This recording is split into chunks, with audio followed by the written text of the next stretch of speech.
I'm also live. Am I live?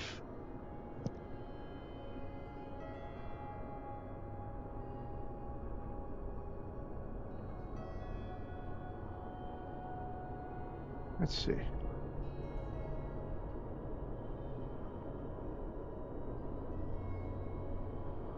I am live now. Excellent. Okay. We've fixed it. Goodness gracious, that was fun. I love technical issues. Again, I am the Olsen. This is Disco Elysium. Thank you for joining me, Internet, whether you're watching me live or watching me someday in the future. We're in the broken down Feld building. And yeah, it's creepy in here. We need to find a door to get Kim inside here. The hell was that? This place is full of rats and potentially a killer. Our latest suspect that we're chasing.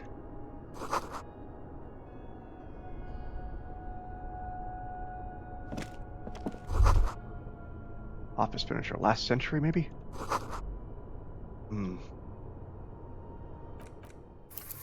Definitely having some technical issues, but everything's good now. Life is groovy. Ah, there's a Kim. Hey, buddy. Two rusty metal plates that slide apart form a crude door. It's been here under the boardwalk for a while. Well, let's push them open.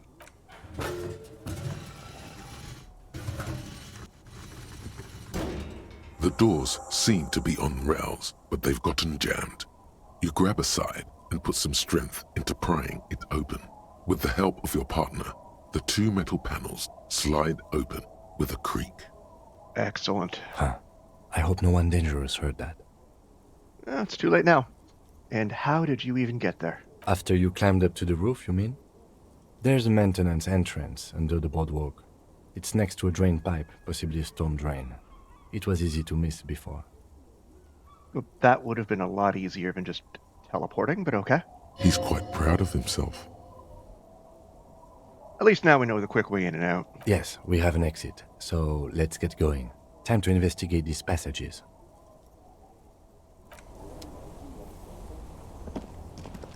So welcome back, Kim. It's good to have you on the team. Old file folders in a cart, documents silvery with mold. Delightful. Let's get the bag in the other hand. Just in case, I always need loose change. Thick, dusty panes of glass. Enter a Solari suit jacket. +1 suggestion. Do I need that?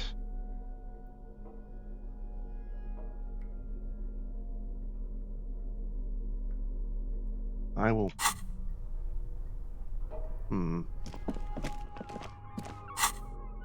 This jacket is +1 esprit de corps, +1 visual calc, which I am...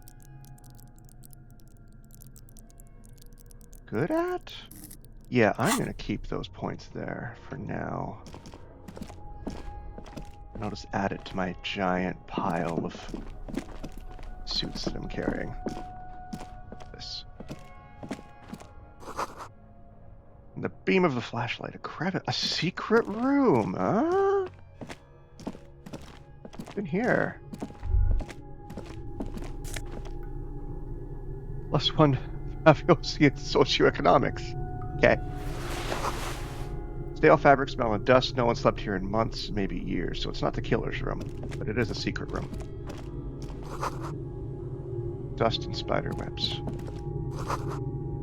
We are looking for one Ruby Hardy. She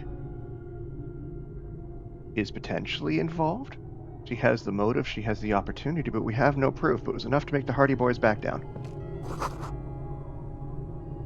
This must be the sewer entrance. A mustachioed and mutton-chopped man, amateurishly depicted, gazes at you with sad eyes.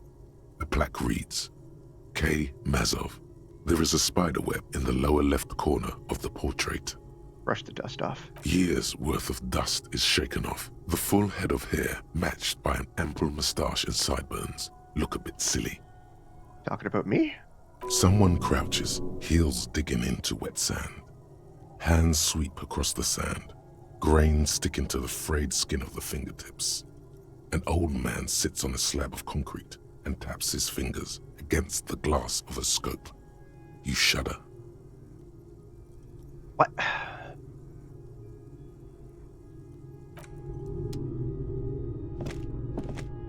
That's interesting. I got an update here. Nothing of use, at least yet.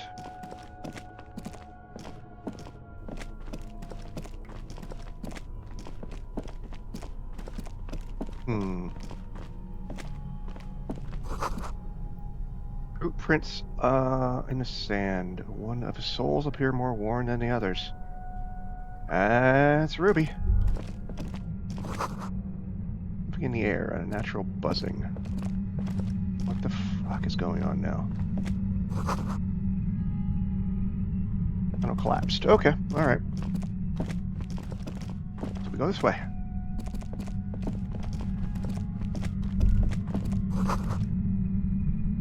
I hear it too, buddy. Like a mining operation. There it is again, like a swarm of hornets buzzing under your scalp. A strange tingling you can almost smell. That's not good. Lieutenant, do you feel something? No. What do you mean? A pain, a strange tingling. I don't feel it, but we should still be careful. There were footprints back there, and I'm pretty sure they were fresh. I saw them too. Footprints with the right sole, worn smooth. Looks like our suspect. If she's in here, we need to plan our next step carefully. What do you mean? Once we detain a credible suspect, who knows what the Union and the Wild Pines will do? We'll set in motion events we have no control over. You will upset the balance of power in Martinez. The deadlock between the company and the Union will destabilize. Again, a second warning, a point of no return. I like that. I like that. They're just not, like I said in the last video that you may or may not have watched. They're not just popping up and saying, you can't go back and do stuff if you don't stop here. They're weaving it into the story about breaking the fourth wall. Keep calm. Go over the whole situation in detail. We found out Everhart's plan to take the harbor. Maybe we should tell Joyce about it? I leave that to your judgment. You already know what I think about cross-pollinating information like this. It's dangerous, but... He just can't be sure. Maybe it will yield something useful. And it's telling me which characters are no longer going to be available. So I'm glad I dealt with the cryptozoologist before I came here. You think whatever happens will affect our cryptozoologists? You mean Morel? I don't see how cryptozoology and the murder investigation are connected. But the situation in the city will get tense for everyone. I don't know if Shivers is breaking the fourth wall here or not, but interesting. If it gets that tense, the amateur zoologists might not be able to do their job. How bad you think things could get? Well, we are not responsible for what we can't predict, are we? I don't think the entire city will be razed to the ground. That's true. No, these guys just have amateur weapons, not artillery pieces. If you can't predict it, there's nothing you could have done. What do you think is waiting for us there? I think I see a cavern. Maybe more cellars? I think we've been careful enough. We still have the element of surprise. I wouldn't be so sure. You haven't exactly been sneaking. Or maybe not. Either way, once we go deeper, there will be no turning back.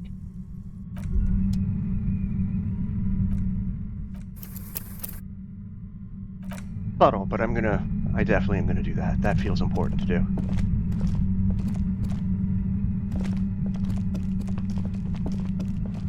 There's something up there, but let's go this way. Oh. Before I confront a suspect, I always take the loose change they have lying around. Ooh. Nothing useful. Concrete pipe. Oh, hey, I saw purple. Where is it? It feels strange. There's a person up there. Suddenly, your entire body is paralyzed. Aggressive white noise fills your skull. A strange pain, like you've never felt before. Through the static, you hear a woman's voice. It's like 1,000 radio stations are being blasted into your head all at once, but her words are the only ones you can make out. I know you're feeling pretty uncomfortable right now. Don't move too much or fight it. That'll just make it worse. Ruby? Can't say it's a pleasure, officer. I was really hoping not to make your acquaintance. But here we are. As she says the word officer, you feel a spike in the agony. It sounds like the entire radio frequency range is screaming directly into your neural pathways. We're gonna cover my ears. No, buddy, that's not going to help. You can't shield yourself from this. It's an entirely new type of experience, way worse than all the previous ones. Don't focus on the pain. Focus on doing your job. Tell her she's under arrest. You're under arrest. Really now? Oh, Check no. this out. You're overwhelmed with a new surge of violent static. It feels like a blood vessel exploded in your brain. What's happening to me? I'm using a pale latitude compressor. You and your partner have been caught in its field. The explosion of static you're hearing, it's the ULAN frequency, I see. blasted from that pale emitter that Angus mentioned. I saw your equations. It's the Ulan frequency. Saw my equations? You've been sniffing through my lorry, right? I expected as much. I am a bit surprised you knew what you were looking at.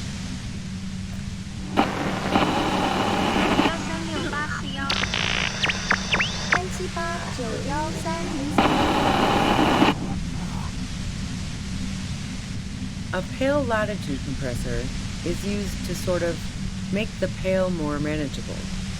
With a lot of these, you can force a radio signal grid on the pale, literally crunch the distance across it.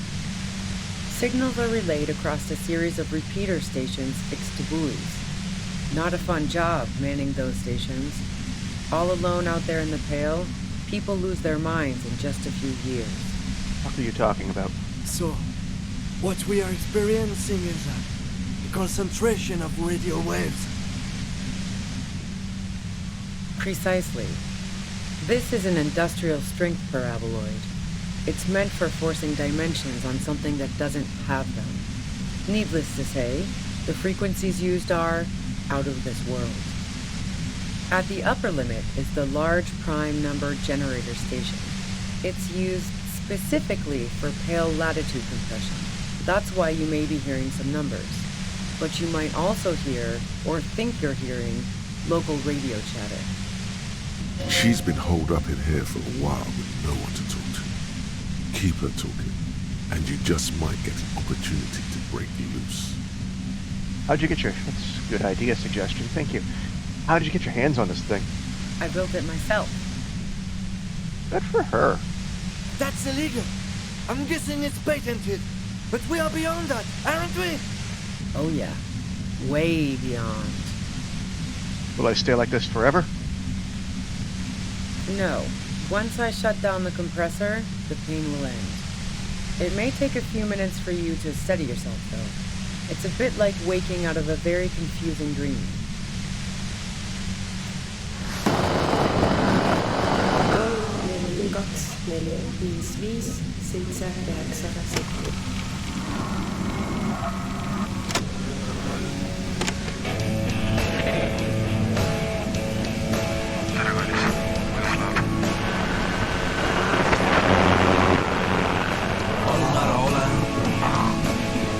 Have you experienced the compressor yourself?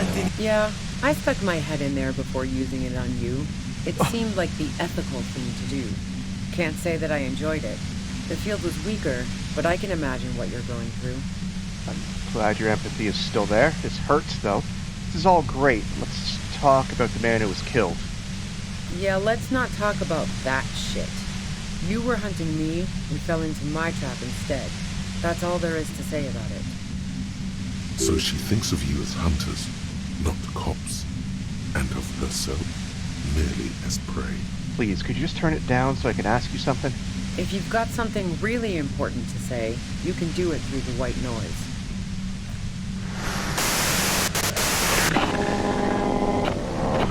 对，谢谢，再见，我是杰贝，我是爱。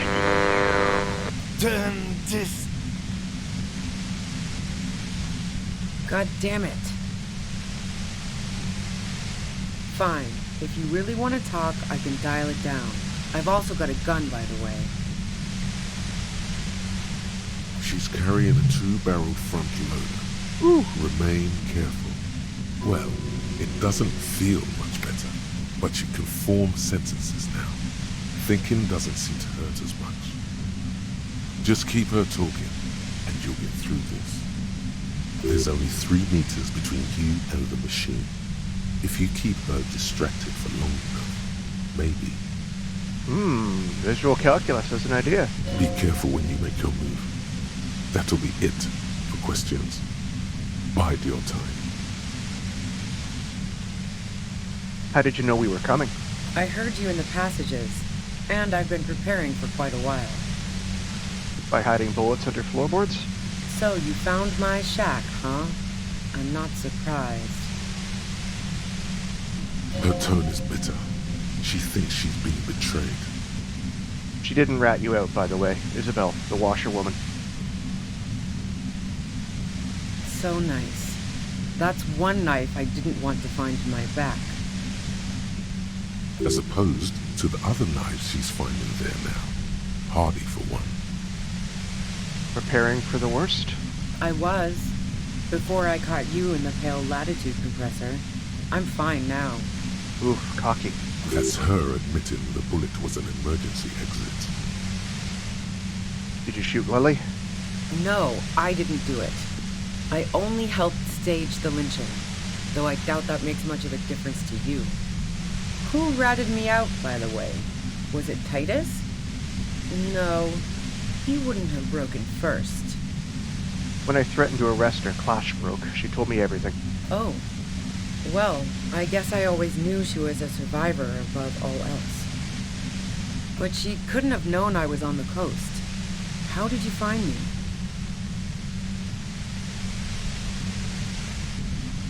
Titus told me. It took some convincing. Oh, fuck. Took some convincing my ass. Those guys liked me, I know it. This is what happens to people whom people like. A dull despair is creeping into her voice. Oh, fuck. How the fuck did the rest of you get by?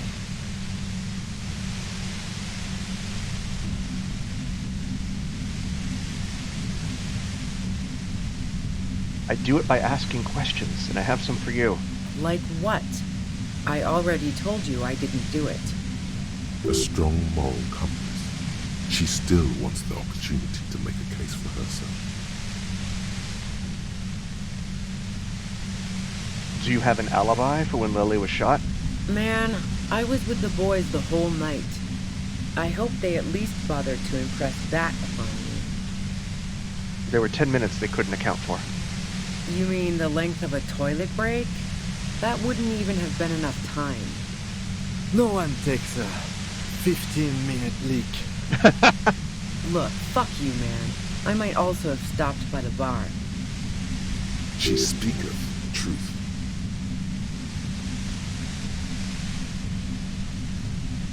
Would you say that Lily was a likable or you have a gun? And? I see it's a front loader. Do you have another gun somewhere? Sure don't. The breech loader? No. This is such a wipeout. Where'd you get it? The gun store. What gun store? Trigger Happy Jacks. That doesn't sound like the name of a real store. What did you think? That I'm going to squeal on my gun supplier? Sorry, I'm not that kind of gal. There's other evidence I want to ask you about. Yeah, evidence. You liked Clash a lot. I considered her a good friend, yeah. You wanted to be more than just friends? Oh, so that's where you were going with this. So you said you wanted to run away with her. That's a very sentimental way of putting it. We both had pasts, we didn't want to catch up with us, and we enjoyed listening to music together. Why not go on a road trip? I don't think she did it. The lieutenant watches her expectantly, occasionally shaking from the pain. Okay, fine. I was into her. Clausy was into me too for a time, I know it. We even fooled around once. And yeah, after that I thought maybe we could make a go of it. Clausia only said they maybe kissed. Someone is lying here. Plaze said you only kissed. If that's what she wants on the record, so be it. I'm not about to go into details for you to jerk off to later. Delightful. Seriously, just move on. Then what happened? She rejected me with some wishy-washy bullshit about how she was confused because she felt so close to me and valued my friendship so much, and how guilty she felt for leading me on. I knew that wasn't the whole story, but thought, fine, I'll take it and move on. No ill will there. It wasn't a problem for her.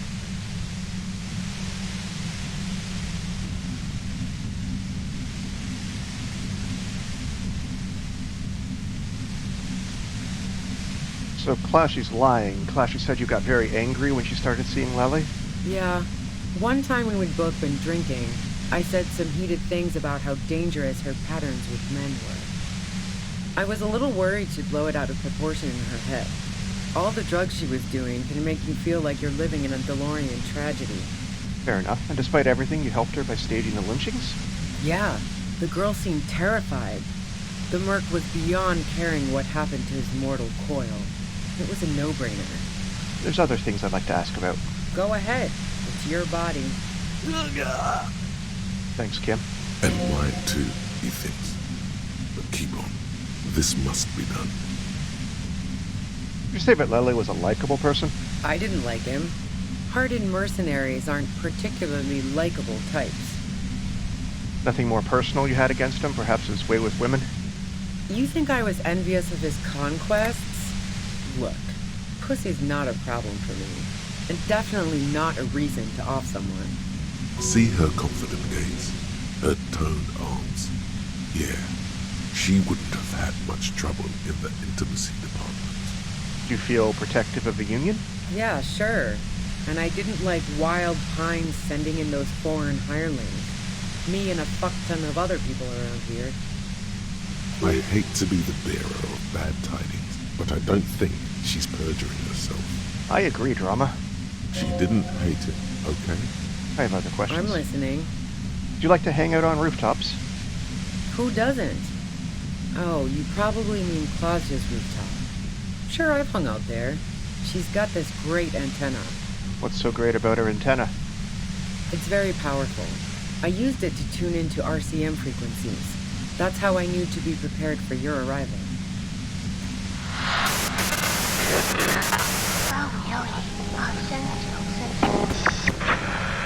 Is that the only reason you hung out on the roof? The view's pretty bomb, too. But you might say the antenna was the main attraction there, yeah. Along with Clausia.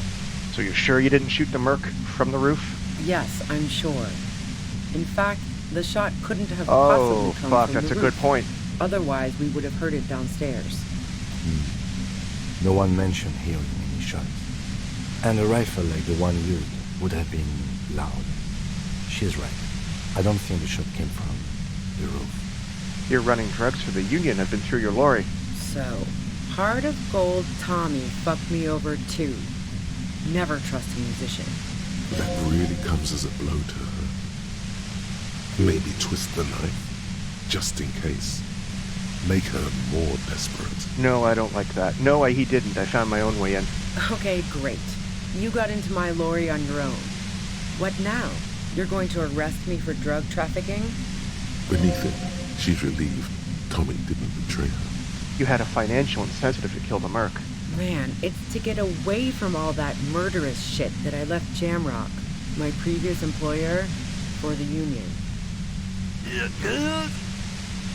She deliberately avoided naming the mob she worked for. You might be able to find this out later. I got lucky being a dispatcher. Never had to do any of the really dirty work myself. This gun, has only been used for self-defense against serious scum. You're threatening us with it. Based on what I've heard about you, you are serious scum. Wow, fuck. Alright, let's take a step back. Yeah? Where? More questions before doing anything. What happened Sunday night? Tell me your version. She eyes you warily, as though gauging your sincerity. It's okay. We just want to... All right, don't kill yourself over it. I was shooting the shit with Hardy and the boys over a few beers, like always. Then Klasha comes in, all pale and shuddering. She sits down with a drink, trying to steady her nerves. So I grab a seat next to her. Did she also seem high to you? Oh yeah, super. But I didn't think too much of it at first. I'd seen her party hard before. And she said you knew something was wrong immediately? No, I really didn't. She's not that easy to read. I just assumed she'd done too much blow. It wouldn't be a first for her. But no such luck. She was in some deep shit. She asked me to come upstairs. The merc she'd been going with was lying on the bedroom floor, dead. I knew she couldn't get the authorities involved, so yeah. You made it look like he'd been hanged. Flash found it weird that you came up with a plan so quickly. What? No. Faking a lynching was her idea. What the fuck? Her idea? Yeah, in cold blood. It really surprised me how quickly she was able to get a hold of herself once we got up there. It was like she was another person. The party girl was gone. She asked me to help her drag him into the shower so she could wind the shower head around his neck. What To the fake fuck? lividity? Okay. Then she dressed him while I went to get the Hardy Boys. She lied to you about that, too. Showerhead? Resourceful. Yeah. I wasn't sure whether to admire her or be disturbed. You think she killed Lily herself? No, she couldn't have because of the As I keep telling you cops, we didn't hear anything downstairs. No gunshot, nothing. But even if this is true, weren't you worried this lynching might lead to... War? The thought crossed my mind. But the mercenary's death was going to have repercussions either way. Although the way things are going...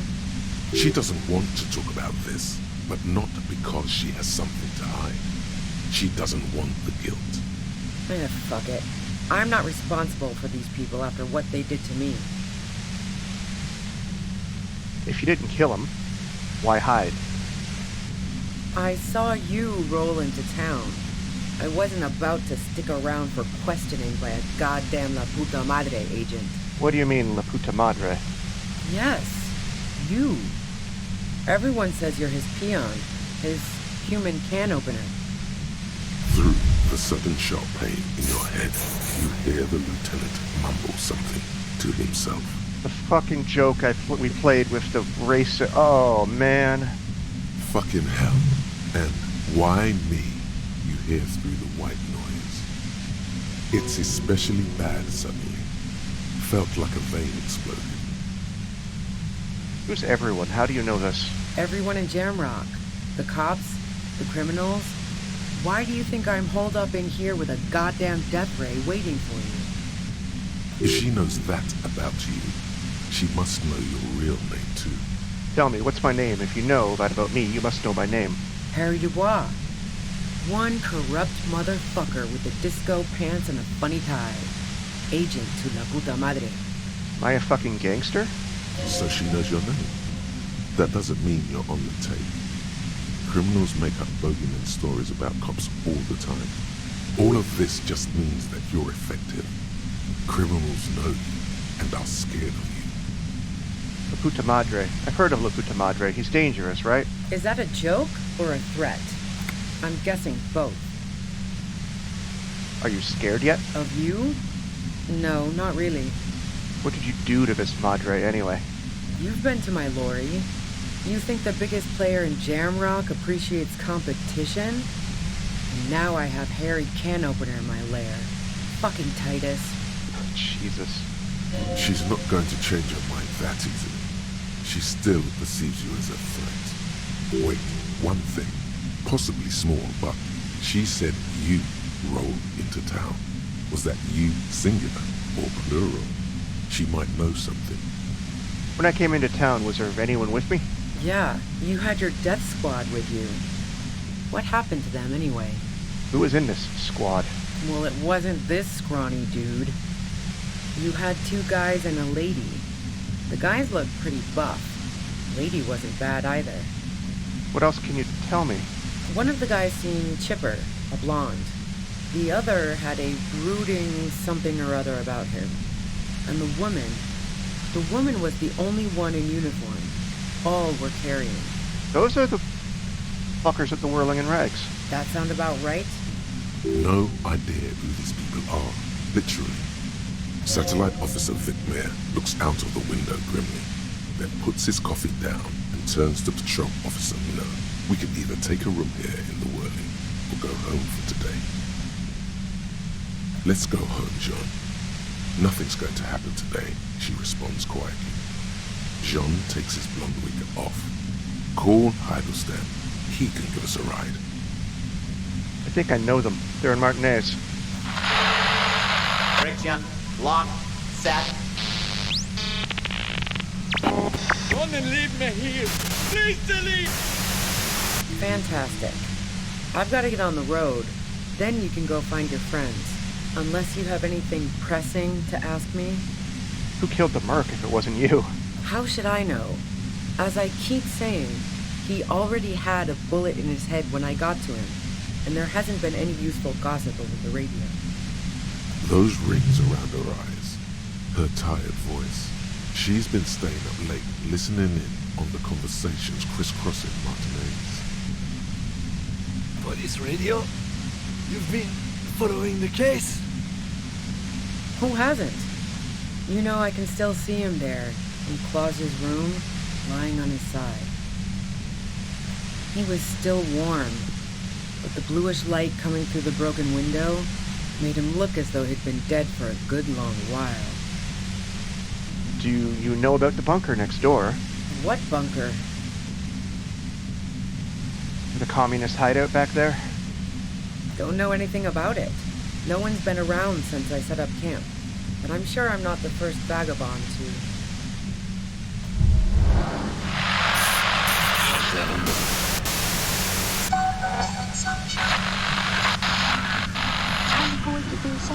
Alright, I'm gonna kill that machine. This is probably gonna get me killed, but... Oh, hell yeah.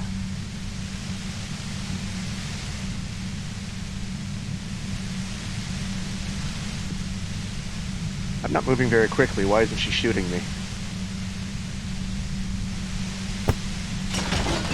You did it. The compressor lies broken on its side. It's quiet in your head again. It still hurts like hell, but... You okay, Kim? All good, officer. Be careful. She looks at the machine, assessing the damage. Her hand trembles. Oh, fuck it. Oh, no, no, no, no, no, no, no, no, no.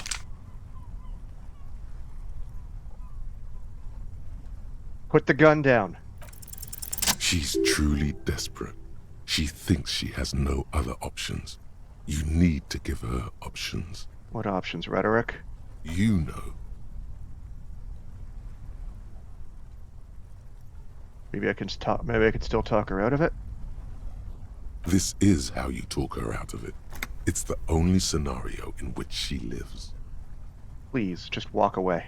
She stares at you, frozen, the gun still in her mouth, eyes filled with dark intensity. Then something shifts in her. Gratitude, doubt. She's still ready to go. Her neck and shoulders relax, and her grip on the gun loosens. You don't have to do this. You're not cornered. I'm letting you go. Day of miracles. I'll take it. She runs past you, then past the lieutenant, and disappears into the darkness of the tunnel. Good call. Thanks. I would have done the same, had I not been incapacitated. I think she didn't do it. Her tent. We should check it out. Jesus Christ, game. Okay.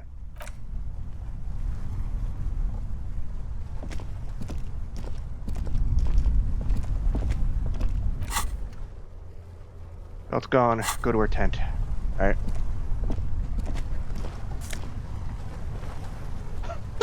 Thank you. Oh, Lord, I got my ass kicked. Alright.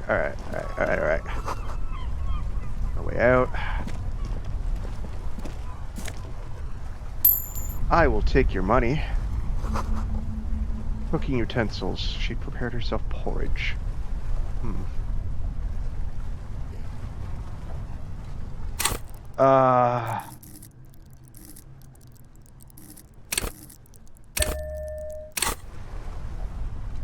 The plain red tent stands by dispassionately. What's inside? The tent looks old but well maintained. In the darkness of the tent, a rolled up sleeping bag, cooking utensils, some books, and a kerosene lamp. It reeks of cigarettes. Shine our flashlight on the books. Assorted soft covers, mostly pulp horror. A motor carriage lies buried in the snow on one cover. On another, a ghost airship. You also see a collection of radio enthusiast magazines. See anything? Let's sift through the magazine. Rager Monthly, Journal of Material Science. More Technological Digest. One of the magazines doesn't have images on the cover. It's not a magazine, it's a leather notebook. I'll take that. You pocket the worn brown leather journal. A trusted friend left behind.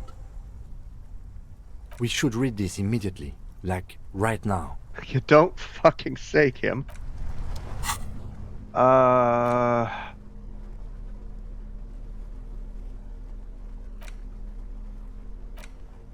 thick journal.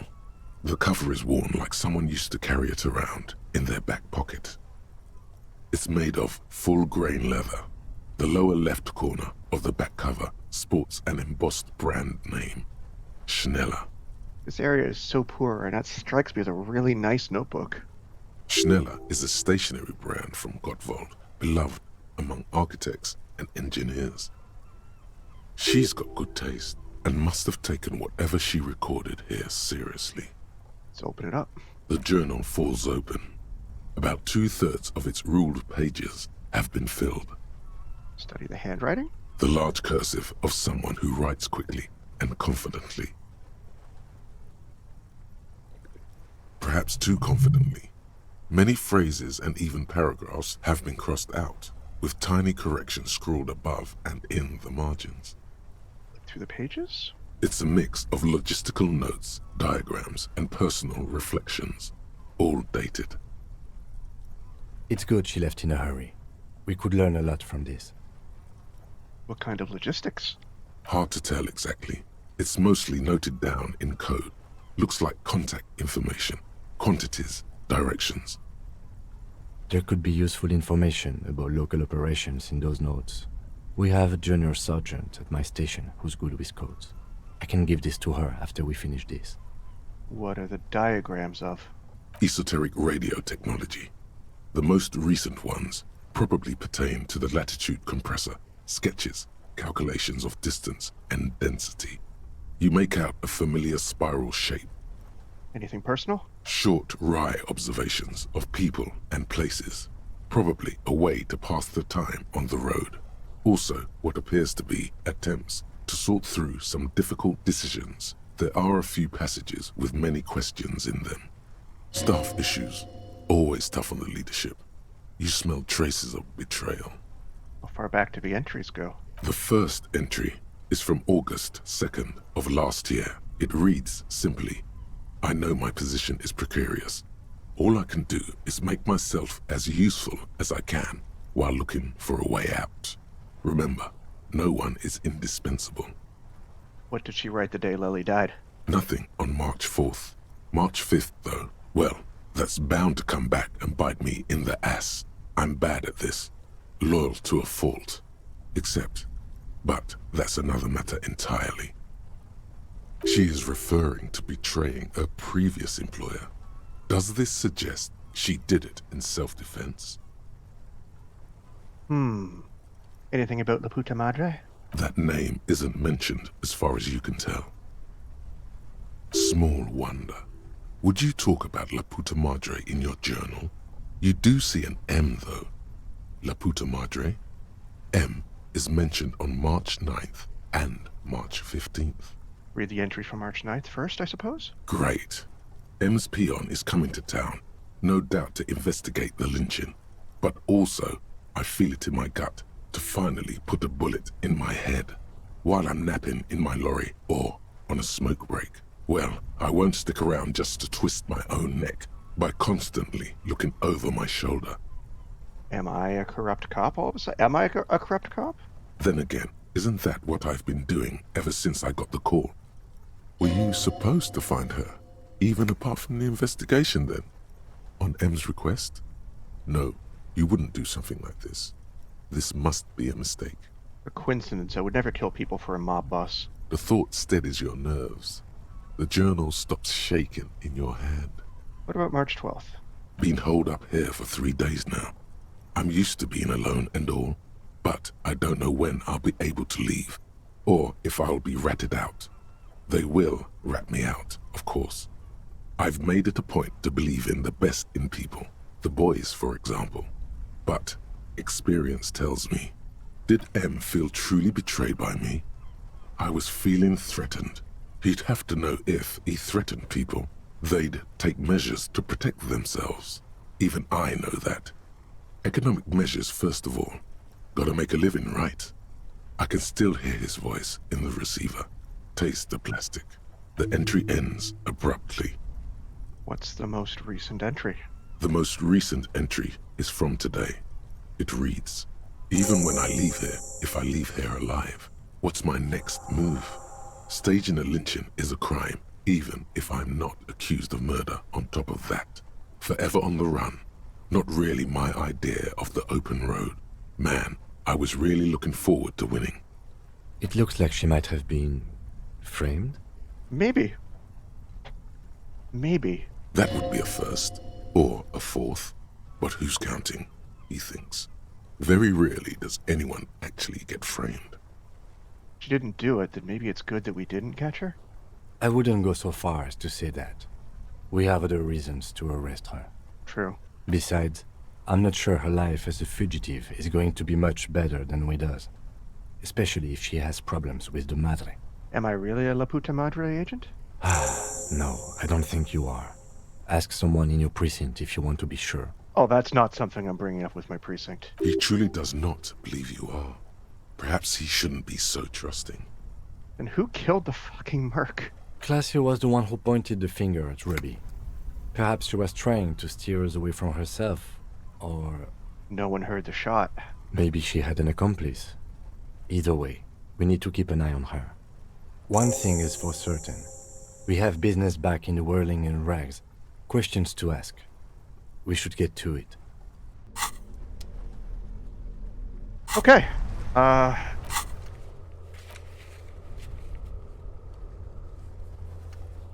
Yeah, I don't dare. This whole memory loss thing is very much an opportunity for a full reset of Harry Dubois. If I was an agent before, I am not now. Alright, so it wasn't Ruby the instigator. Nice art, though.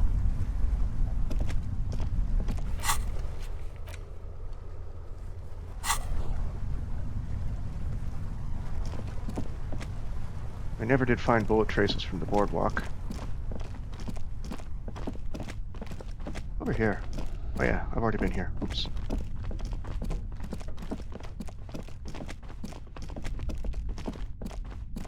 You know what? I feel like there's going to be violence at the whirling. I don't know why, but I think there's going to be, so...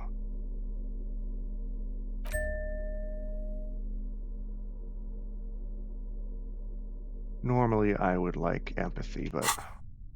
I feel like I need a bit more of that.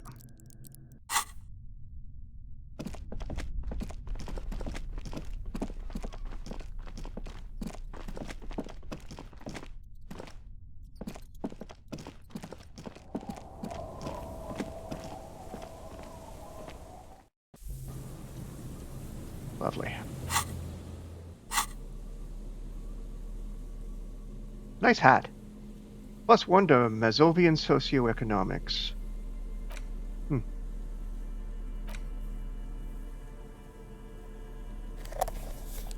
So, I'd love to have seen that in the first place.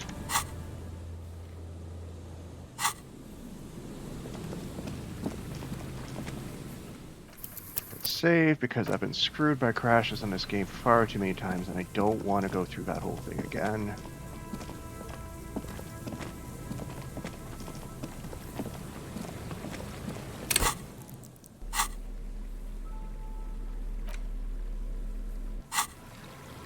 Have a bullet, right?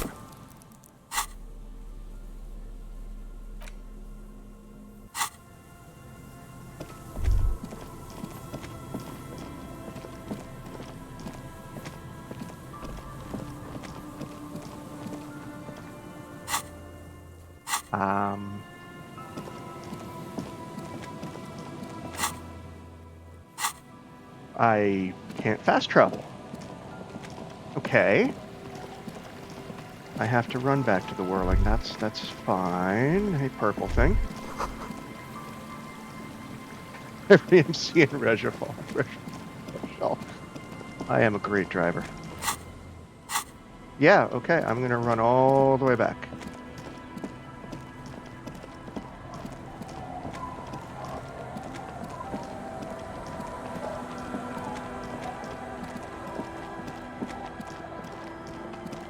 I have a terrible feeling.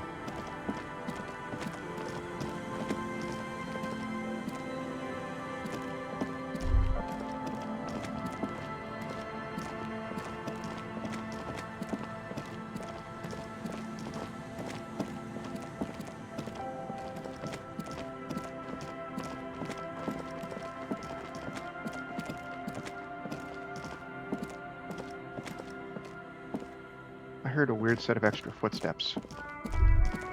Oh. Stop. Now. It is time. For what? Crisis. Death. You can feel it in your blue soul. What? Be prepared. Make sure you have your pepper box in your hand. Your fingers reflexively reach for the Villiers 9mm pistol in your pocket. Not sure I feel ready for what lies ahead. Then you'd better get ready. Whatever happens, I've got your back.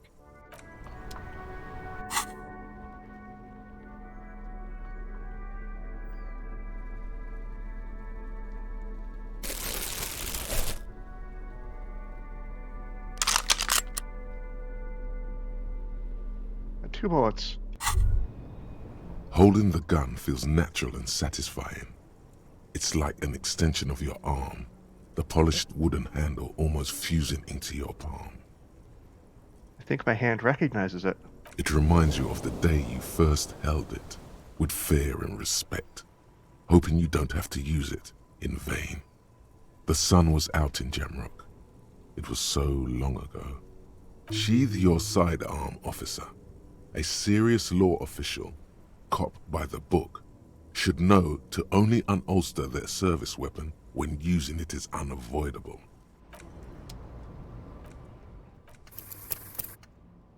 Something's about to happen. I'm all out of shits to give, loincloth. What the Welcome fuck? to the fucking reckoning. Oh, fuck. Put your damn gun down. People are gonna get hurt. We need to talk this through. All right? Shut up! You're not gonna talk yourself out of this, loincloth shit fuck. Cortnar. Yeah, is that Lely's brother? This is the mercenary at the gates. His chest rises and falls under the ceramic breastplate. His fingers reach for the butt of his sidearm. There's something very wrong with him. He's dangerous. Shh. This is a misunderstanding. Nothing irreversible has happened yet. You can just return to your unit and forget all about this. The Kypt is merciful, willing to spare us if we just forget about our murdered and humiliated commander. I think we should just kill everyone, Corty. Oh, fuck. You are all drunk. Come to your senses. You won't gun down 7 people in the middle of the street. This isn't a frontier town or a jungle outpost. Easy, Lizzie. Let me handle it. I know guys like this. I'm sure we can come to a peaceful agreement. Ain't that right, fellas? He is facing overwhelmingly superior firepower, and he knows it. Artie, you're fucked, buddy. Peaceful.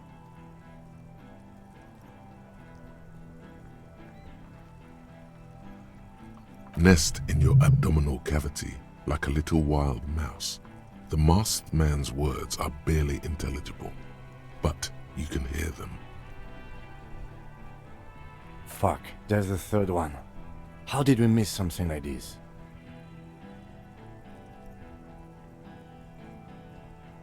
The big one is the mercenary at the gates, the scab leader. If this turns into a firefight, we should take him out first.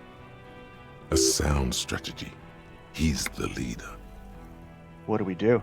My plan is not to get killed, but we have to intervene. Well, we're out of time. This is... The Mercenary Tribunal. We do have to intervene. Stop. This is the fucking police. Get lost, comedian. You cops had your chance. Now it's fucking time for some justice. Pig fuck! Easy now. No one needs to die here today. Oh, people are gonna die today. We're not leaving it like this. These tribals hung him up for everyone to see. Who is that and where the fuck did he come from? No one is going to kill anyone. Let's just put the guns down and talk like civilized human beings. With a wordless gurgle, the killer loads his long rifle. The leader gives a small nod to the helmeted man. Suddenly, the grip of your sidearm feels comforting and warm in your hand. Feels like it's saying, do it. Shoot him in the mouth. Shoot him before he shoots you. No, wait. It's good you have that gun. It really is. Just soften him up first. Present an argument. That seems like a better idea. Even if it comes to a fight, it's always a good idea to drag it out first. Get under his skin. I don't know about this getting under his skin. What if he gets under yours? I'm barely keeping your hand from trembling here.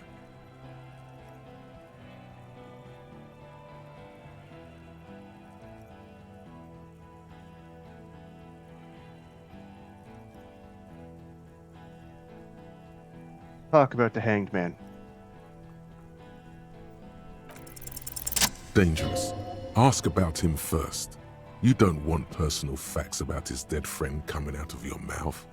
He has to start it. Who are you? Sergeant Major Raoul Cortiner, reporting in to burn this fucking mud hut to the ground. As he moves, the interlocking pieces of his armor click softly. Did I finish that? I did. Okay. Click, click, click. The realization comes to you like Oh, a man. picture puzzle coming together. His name is Raoul Cortiner. The dead man's name is Elise Cortiner. He's brothers with the deceased. For killing, maiming, and humiliating our commanding officer, you're all sentenced to death by lead.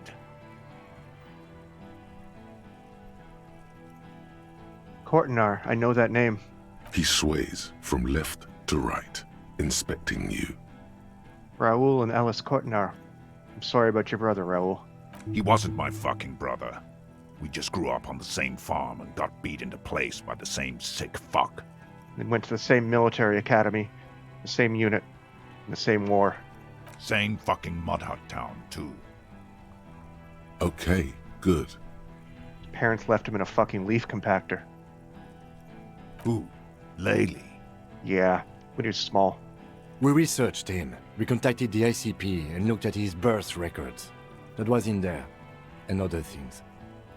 They fucking put Laylee in a leaf compactor, and now these cunts finished the job. There's real anguish in his voice. A drunken sadness suddenly engulfs him. Memories. It's a mindfuck, Corty. He wasn't put in a leaf compactor. They're making it up to fuck with us. Major, permission to. Open fire. We can't have that. Interfere now. Venato 41. That really happened, didn't it? Our colonel did what he had to do. It was either one cunt or 100 of them. Rude here. In your shit pipes right in the fucking... What the fuck? He likes to fire mortars at random coordinates. Wipe out mud huts like that. When he gets bored, Laylee knew how to command. He was a good commander. I can see you miss him. Oh yeah, he would have commanded this fuckhell way better than I did. But that didn't happen, because Hayseed Bill and Kipty the Kipt here fucking murdered him. Had him stink the village up for 2 weeks after. And you fucks did nothing. Listen, man. We told you we... Told us what? What did you say? Who said that? Tattoo fuck! You'll die first! You're Lily. Everyone says good things about him. He was a talker. Fuck do you mean, talker? We've heard testimony. People say he was charismatic, a nice guy to be around. Yeah, he liked to chat up the natives. Share leaflets. Squeeze a bit of kiptass here and there. Great fucking idea that turned out to be. If Laylee was here, he would spare the lot of you. Maybe shoot one for show. But me, I'm not a big fan of public affairs, clay monkey. I'll gun every one of you down for what you did. Ready to open fire, Major. At your command. He had blue eyes, didn't he? Your brother. Baby blue, yeah. Like someone fucked up and put a baby's eyes on a grown man. It was creepy, but bitches like that shit, I guess. Or, I don't know what bitches like. I just know how to mow down cloths. Your brother did not deserve to go out like that. I promise I will find his killer. Find his killer? Cop, his killer stands right there, shitting his pants, and you're standing in the way, protecting them. I know what this tactic is, Silo Sam. You're gonna die for them. Right here.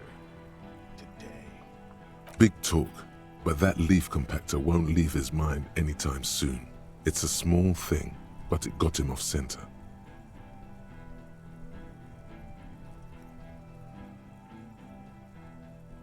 Let's think of an argument. All right, here we go. This is an illegal tribunal. Krenner would never sanction this. Who's the commanding officer? Take your pick. You only have time for one argument. Choose wisely. Cornell did not give you the right to conduct a tribunal. Pops! You have no idea about the rights Crenell extends to us. I don't care. It's not okay to kill civilians and local law enforcement officers. If I fuck and kill you, hang you to that streetlight by your shit pipes, then that's called a necessary display of force. No one's going to give a shit about dead loincloths. That's reality. Okay, it's not much, but he's thinking about something else, and his hand is off the gun. This did something. Not on his gun. Easy now. Tell them these men didn't do it. There's a peaceful way out.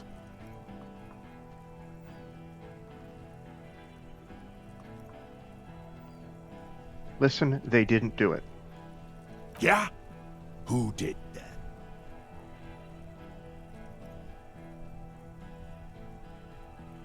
It was someone else, someone who's not here now. How fucking convenient.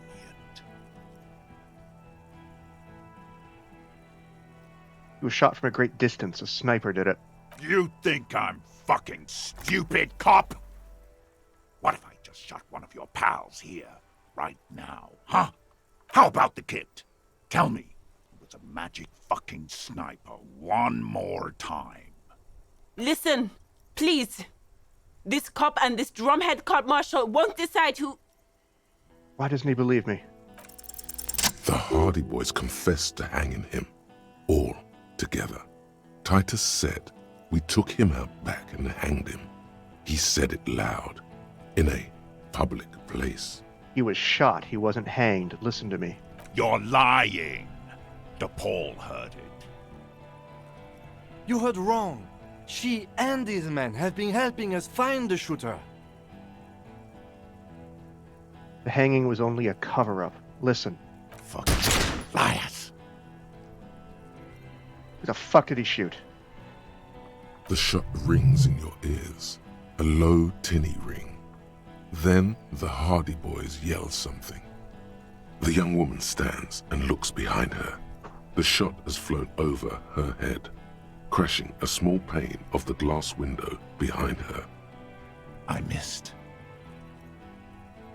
I know what I heard, Corty. They said they killed him. They said it was a good way to end a Sunday night. That doesn't sound good. You need to change the topic now, or there will be another shot. Where's Class? She could explain this. Who the fuck is that? Glacia, the woman upstairs, where is she? She left! Oh, fuck. Unarmed, hunched, but keeping it together. What do you mean she left? She left! Her room's cleaned out! Right before these assholes showed up! We should have arrested her. God damn it. Hey, Bushman! Your little cunt isn't gonna help you out of this one! Who's that? I didn't know you had a third guy. Rude. Rude is the killer. Rude, the killer. Owen Cloven. He doesn't talk much. All of you cunts inside out. The killer? The gunner. The raddest. The killer. What do you think he does? This killing is meaningless. Huh? What are we waiting for? Let's blow that pig fucking mouth off his face. Lance Corporal! Just fucking shut up and wait for your order. He is not used to commanding or leading. He feels uncomfortable. He'd rather shoot to kill. You're all drunk. Look at yourselves. Yes. So what? Your judgment is impaired. You'll regret this. Nah. I'm clear as day. Fucking government-ordained super soldier. Enough already! What is this? We didn't come here to fucking chat! Interrupt me again and I will execute you on the spot, Lance Corporal. Wild Pine's rep does not approve of this. You think I care what that company cunt thinks? We're working together. She knew you're out of control. She told me. She's gone, you stupid fuck! Sailed off 5 minutes ago. She doesn't give a shit about you, Silos. Stay cool! Don't do anything stupid! The company bitch is gone. Laylee's cunt is gone. Laylee's gone.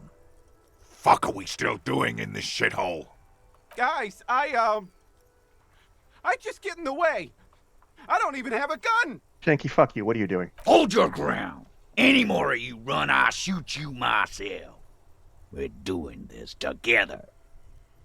They're huddled close in a formation. Still, the rest will stay. Even if it means dying here with him.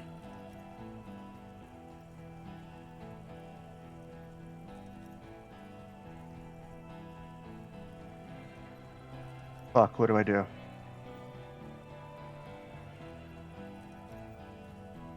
If I do this, they're gonna start If I do this, they're gonna start shooting. I haven't talked them down.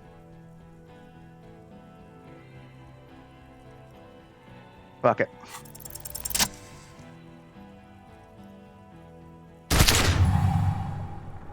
A plume of smoke and fire erupts from the gun, and your hand goes numb from the explosion. Look at Courtney there. There is a hole in his cheek. Blood gushes out as he stumbles backward, eyes filled with rage and disbelief, gurgling, muttering something unintelligible. Fuck. To your right, the killer raises his rifle and takes aim at you. His moves are steady, but the long barrel of the rifle sways slowly. An Easter AR-FA-7, built for taking out light armored vehicles. It will devastate you. This is go. I am so dead. A low shot rings. You feel a tapping, like rain on your chest plate. Heavy drops of rain. Then the sound of dice rolling as the cuirass distributes the shot evenly from plate to plate. I'm alive, I think. You got hit. The armor took most of it, but still your ribcage burns. Feels like blood is slowly seeping into your lungs. God, please.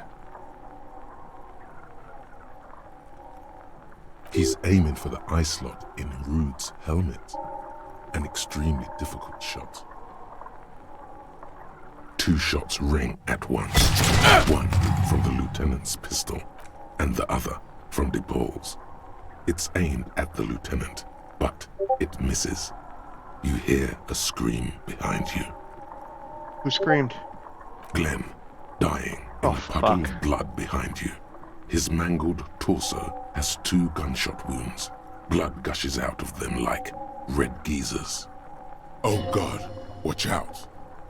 You see 2 crazed eyes stare at you through all the smoke and the panic. With blood gushing from his face, the man raises his pistol at you. Then he squeezes the trigger. Evade the shot. But it didn't work.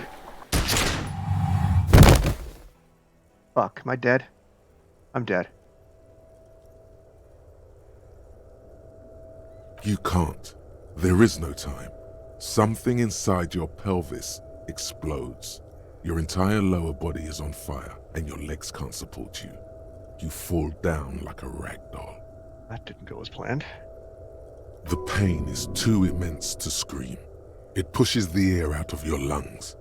Everything goes dark. A distant blur as you recede into it. I'm gonna try to open my eyes. What do I see? Nothing. A persisting darkness. Dancing lights of pain. Distant shadows cast by them. Like a hellish play. You're bleeding out.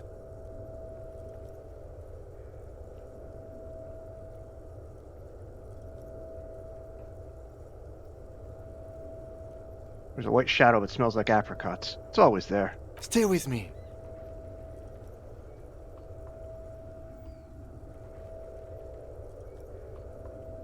I shouldn't have called her. Now she hates me. Yes, keep talking. You hear me? Stay awake. But you can't. It's so hard. Your eyelids grow heavy, and the sounds ever more distant. And a cold comes over you. The lieutenant, too, is somewhere far away, almost gone, when suddenly you sense something behind him. A slender white shadow towering. Someone stands there, raising her pistol at him. The lieutenant does not see it. He's pushing down on your wound with both hands. No, Kim. No, you say, and hand out your firearm to him. Your hand trembles, and your eyes are full of fear.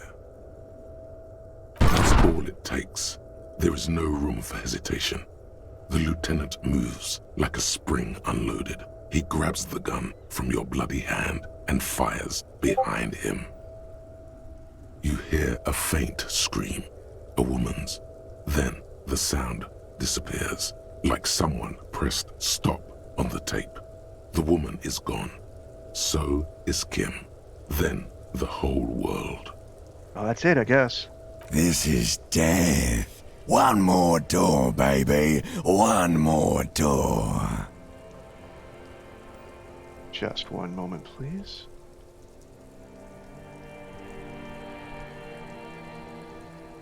Ah, no, let me back into the fight. The fight? There is no fight. The fight is over.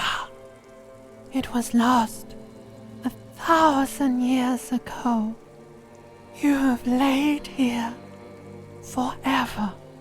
Keep falling deeper. Take the door. He's not taking it. His body is not taking it. Oh God, no. He's not disintegrating. He's swelling up instead.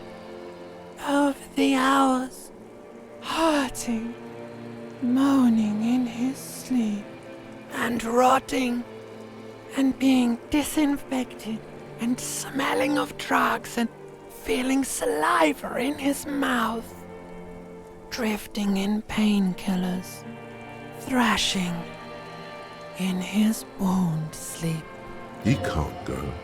Not before the case is solved. I can't leave yet. There is a radio in the distance. A radio of the world. Playing sounds. Good morning, Elysium. Soon you will return to the world. How am I not dead? Hours turn to days. Soon we will get up again and go through it again. Finally, we know what the infernal engine was outside. The clarion call. The engine of a Caprice Kinema. Kim, at least you're not dead. No, it was him. He is the infernal engine. Can't you see? He never stops. He only gets worse.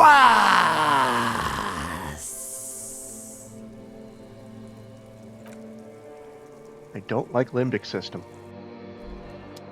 Alright. What's my situation? You see the lieutenant's familiar shape in the orange jacket. It turns double, then triple, from the pain. Holy shit, I'm alive. Sunrise, Parabellum.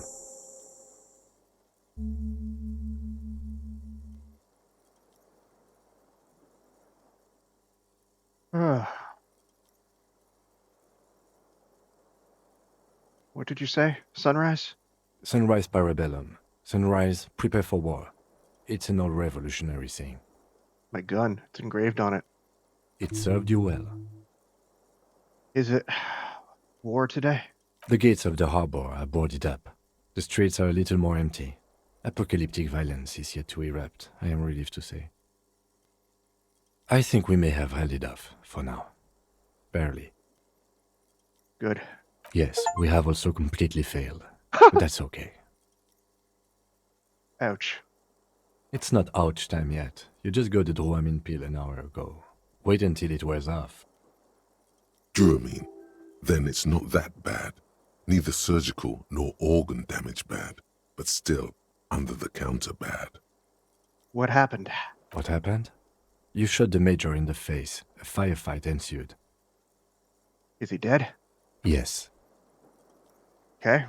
A blood-stained killer. Just swallow. I'm a killer. You're an officer of the RCM. As retaliation, the rifleman tried shooting you. He hit the cuirass. I heard it go off. I was looking for a clear line of sight to him. He sounds a tiny bit sorry he did not find it before you got hit. I shot and wounded him, while Glenn took a bullet in the spine. It was meant for me.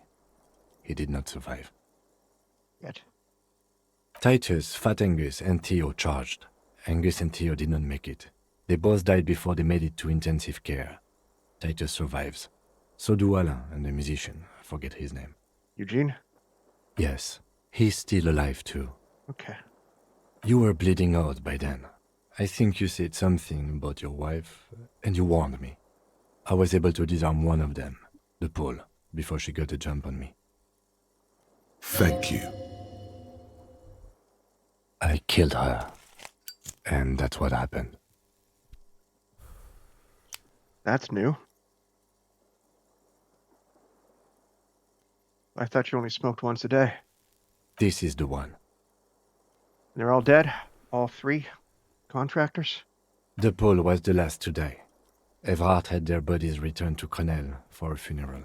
The company is yet to retaliate. Why? Because we deterred them? Or Joyce did? Maybe the harbor in full lockdown is too costly a target. Or maybe they are simply taking their time and will attack soon. I don't know. How many casualties on the Union side? 3. Glenn, Theo, Angus. The fat one. He took a lot of bullets. And Theo, he was just too old for combat. Are you also killed? He nods. And that's... All. Total shit show. Yes, officer. 7 people are dead. It's not a success. But what's done is done. The violence is cordoned off. The Hornets did not get into the beehive. The worst scenario has not materialized. Yet. And we are still alive. Both of us. He did not expect you both to survive once you stepped between those 2 armies. His smoking, his hunched back. You have it worse, but he took a real beating. That cigarette has medicinal purposes. The room, it's... clean? Mr. Gart cleaned it. It took him an entire day. How long have I been out? 2 days, in and out. You've been up enough to take Dramamine and curse. And drink water. The piss jacket. Kim, you took it off? Yes. The joke wasn't funny anymore. I took it off. He never put it on in the first place. The close proximity of death must have made the lieutenant contemplate his life choices. He's done with the jacket. How bad am I hurt? Reasonably bad. You were shot in the left quadriceps. That's your thigh. It appears no major arteries were nicked. The bullet was removed and a bacterial infection treated with mercurochrome. The bruising in your shoulder is negligible. The armor took the brunt of the fire. Can I walk? We will see. Are you hurt? Not very. I have a concussion from that woman beating me with the butt of her gun. I tried to not move too much. Things would be worse if you didn't warn me. Thank you. I did not see her coming. Stupid of me. Has anyone from my station been to see me? No. A man and a woman sit in the front seat of an armored motor carriage. The woman is driving. The man lights a cigarette. Jean Vicmer is his name. The asphalt vanishes under the wheels of the machine. Ahead, harbor cranes rise to the sky. Back to that shithole, he says. Is that strange? I called your station after the fight. The injury was logged in. They told me they've sent officers to join you on the site. Odd. You haven't seen any. I'm sure they're worried about you. That means he hasn't seen them around while you were out. They're not really worried about you. If they were, wouldn't they be here? Yeah, let's drop this line of thinking. Sorry. He may have some idea, but he's not gonna get into it with you. If not my station, then who treated me? I did. Thank you. No need. Okay.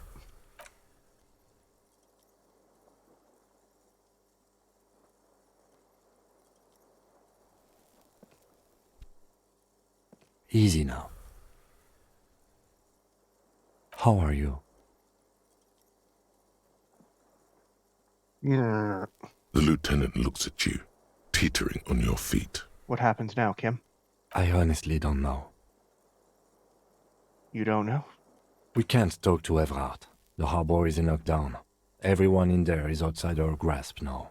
And Joyce has left too. Joyce is gone? Yes, she left yesterday morning. To meet the board of Wild Pines, or that is what I've heard.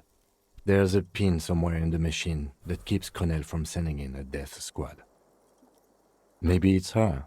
Maybe she kept her hand. Either way, Ruby's gone, and Classio too. We really should have arrested her, you know? Wait, you checked? She's really...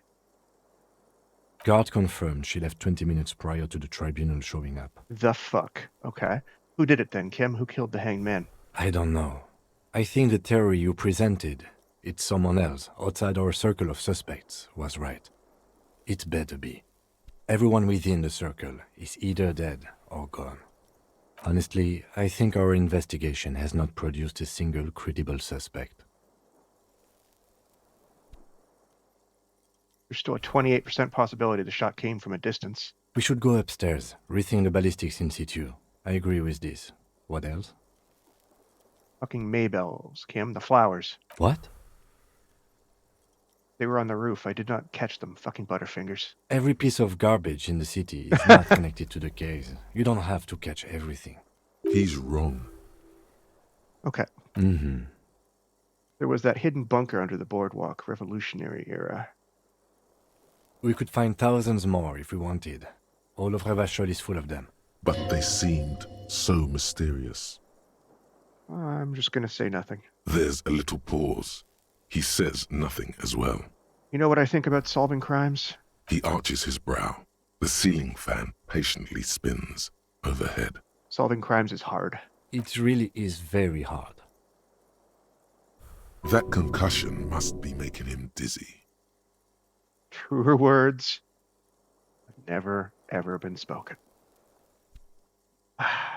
You're not ready to give up, are you? No. Are you ready to limp? I'm ready. Good. Where do you want to limp to? The lieutenant did mention doing more ballistics. Also, it's just close enough to endure the walk. Let's check Class's room. Why not? Another look at the window, perhaps? The one he was shot through. I don't know. I can't think of anything better. I got a level up out of that, too. Easy way to get experience and get a level. Just get shot in the pelvis.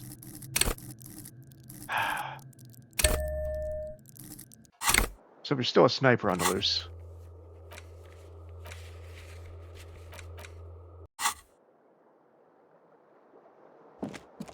Okay. If there's a sniper, I better keep my body armor. Oh, hey. Maybe you don't run, it'll be okay.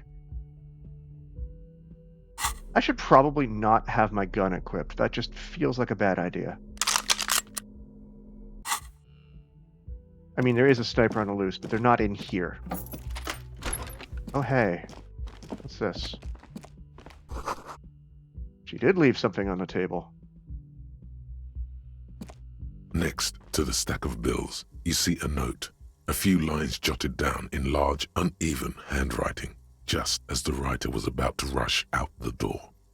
I'm sorry, I fucked everyone over. P.S. I didn't kill him. P.P.S. Gift upstairs. A gift?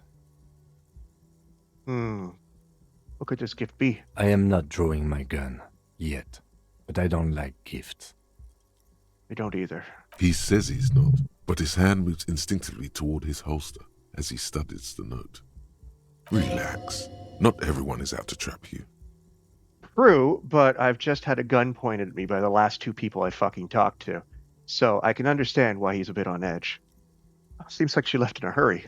It's hardly surprising. Alright, that's, Whoa, hey. What's that? She's made about 4 months of payments for this room.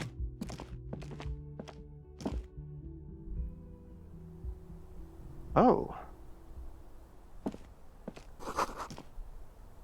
Leads out of the room and onto the roof.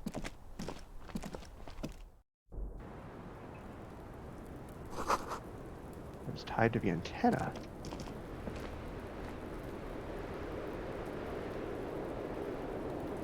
What? Yes?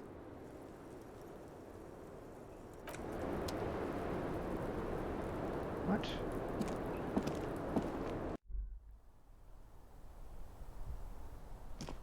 You see the same two neon-lit shapes, a man and a woman, only now a red thread bisects the room, pointing from the antenna outside to the cupboard on the wall. This is ballistics. She's left a trajectory for us. A ray of backward motion explodes from his mouth to the roof outside, A prime, to then widen into a radius of locations in Martinez, B prime, B double prime, and B triple prime. Where does the thread lead?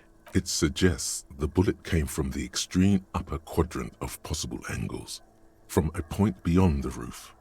B triple prime. The island in the bay.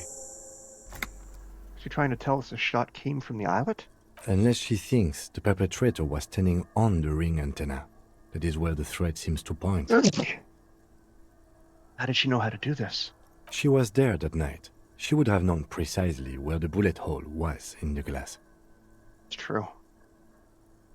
She had a long time to think about it after, standing on that roof, staring at the glass. Why didn't she fucking tell us in the first place? It also looks like there may be more to her skill set than we know. The question is, should we trust her?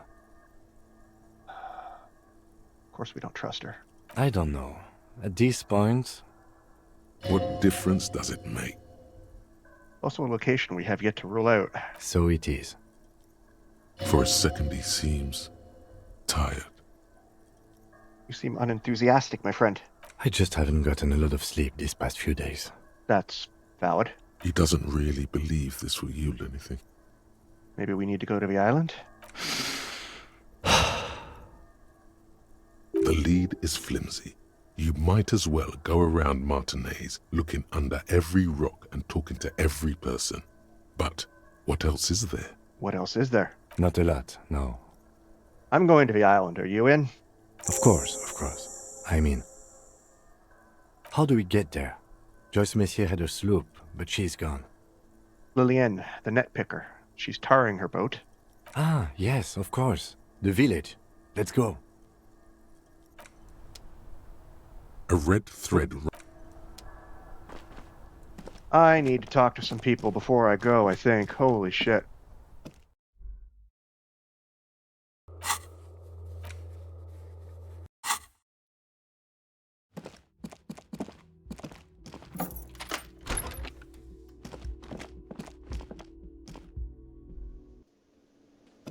Who's left here?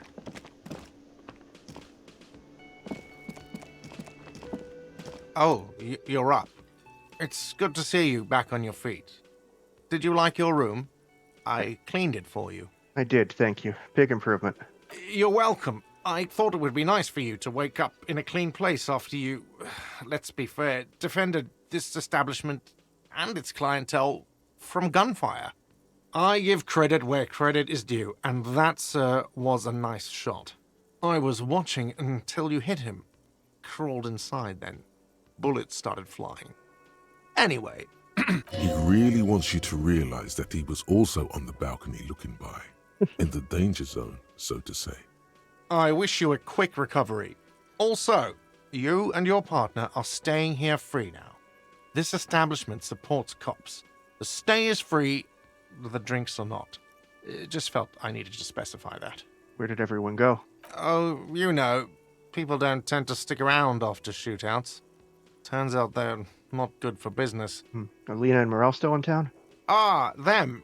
Nice people, but no. Lena said they were going back to Jamrock. I saw them pass by outside. Makes sense. This was before the fight started. I'm glad she got out of here before all that. Bullets flying and stuff. People inside were quite terrified, you know. I had to take action and step outside too. Okay, yeah, that was for the best. Yes, you know, and I went outside and took care of it. Everybody calmed down. Felt like the right thing to do. He's almost completely forgotten what this began with. We weren't done looking for the Phasmid. I mean, you're a detective. Perhaps you can track them down. Shouldn't be that hard. Exactly, but all in due time. Crypto business is not a priority right now. You'll see her again one day. You know it. Things went like they did for a reason. Oh, fine, hero cop. Lena left a forwarding address. 1113 Tabernacle Road in Jamrock. If you see them again, do give them my best. What happened to the man with the sunglasses? I don't remember everyone who comes here, and many people wear sunglasses inside lately. Must be a fad. Right, so I have to mention, when it happened, you were right out there on the balcony. Yeah, I was, yeah. That's because I'm a badass. It really took courage. Don't pick at him. Just nod, stoically. He nods back at you, even more stoically. Just two badass men nodding stoically. Make that three. The lieutenant is nodding too, hands crossed. Oh, okay. All right, thanks. No problem. They'll come back. They always do. Hey, that was something.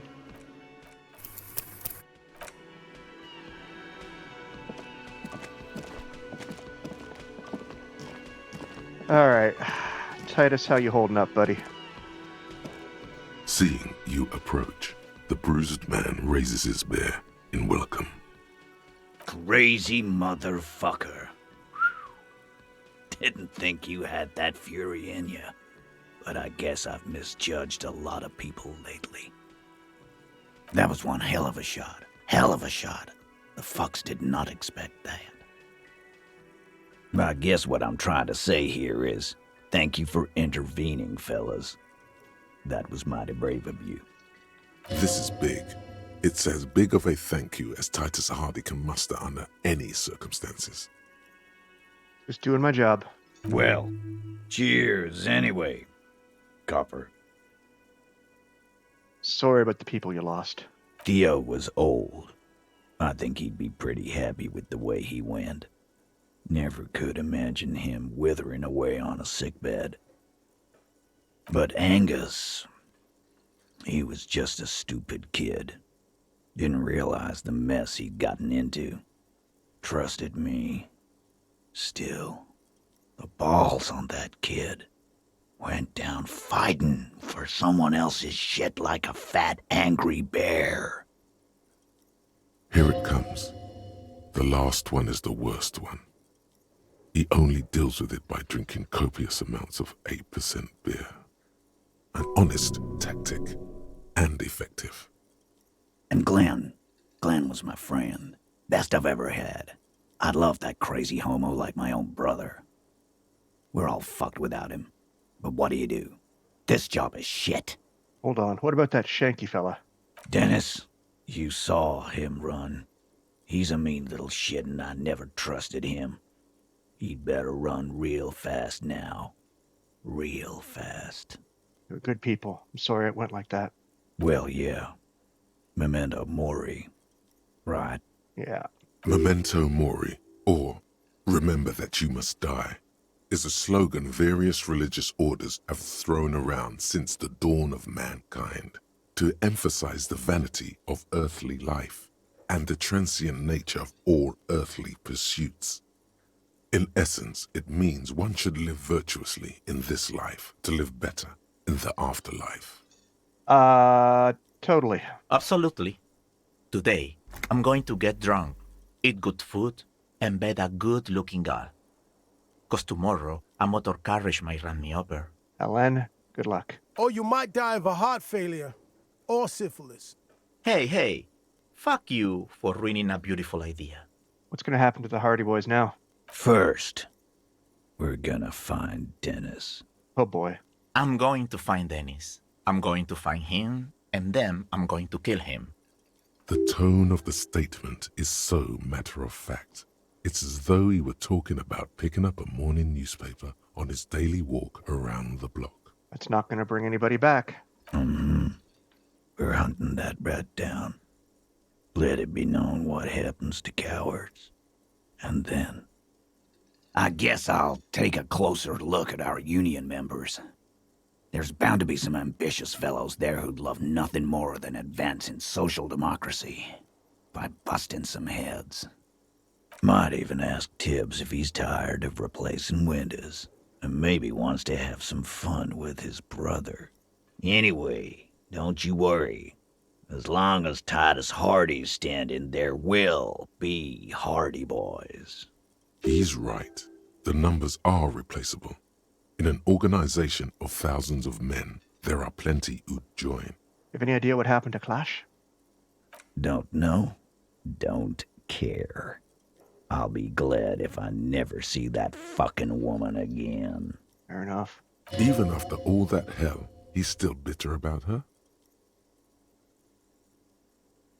Titus, after all we've been through, level with me. You really liked her, didn't you? Nope. He did. Okay. Got it. He nods and takes another sip of whiskey. So long, fellas. Be good so I don't have to come back here again. Take care, coppers. You two look after yourselves now. Death passed on you today, but men don't get that lucky twice. Copo loco. And normal cop, I guess.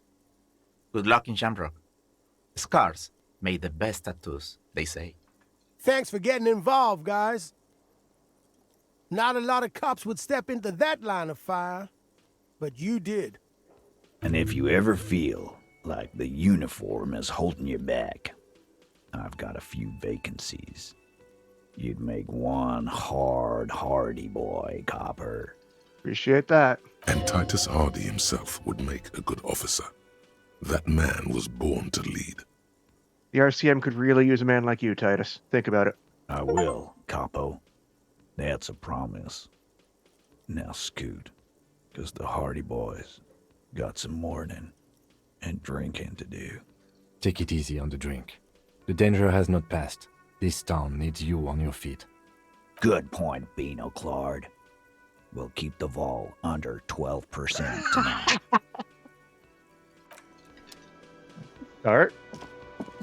Start.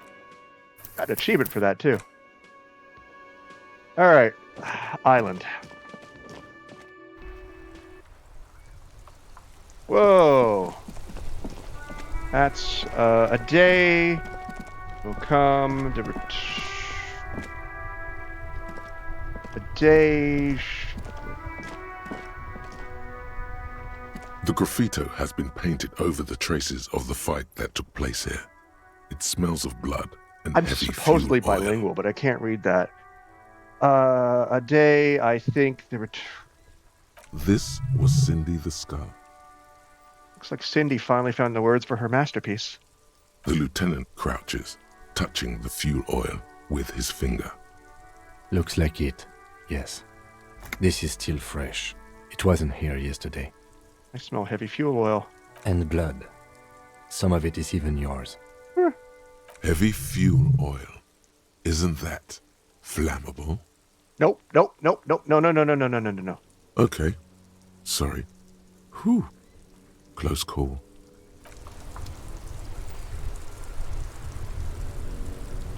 Yeah, Google Translate. Tell me what that means, please.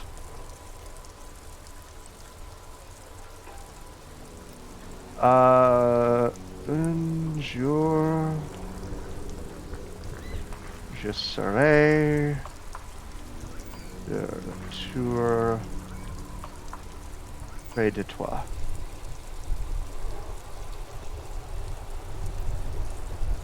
One day I will be back near you. Okay. Thanks, Cindy. Think you leave anything back here? Like a body? No. Kuno's gonna... Yeah, let's talk to Kuno. Kuno, what did you do when the bullets started flying, buddy? Everyone says you started crying in the middle of a firefight and then bled like a pig. I guess that was cool. Who's saying that? People, they say you'd kind of died for a moment, that you let your shit out already, but then came back. So I guess that's what's cool now. Just don't think because you got half your dick shot off and you're an invalid now, Kuno's gonna treat you different. I'm pretty confident that Kuno, no matter what happens, you'll never fucking change. Kuno doesn't reward weakness. It's business as usual with Kuno. Kuno's cold like that. Feels good for some reason. Alright, I'm Watch off. out, pig. It's a dangerous world out there. But Kuno's got his eyes on you. What the fuck's that supposed to mean? Who knows? Okay. Did my... Good to know, but that survived. I'm gonna keep that on in case I face a sniper at some point.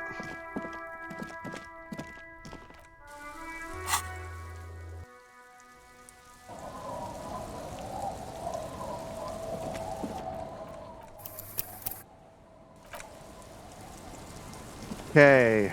Can I borrow your boat, please? Officer, what happened? You're limping. Why are you limping? You look terrible.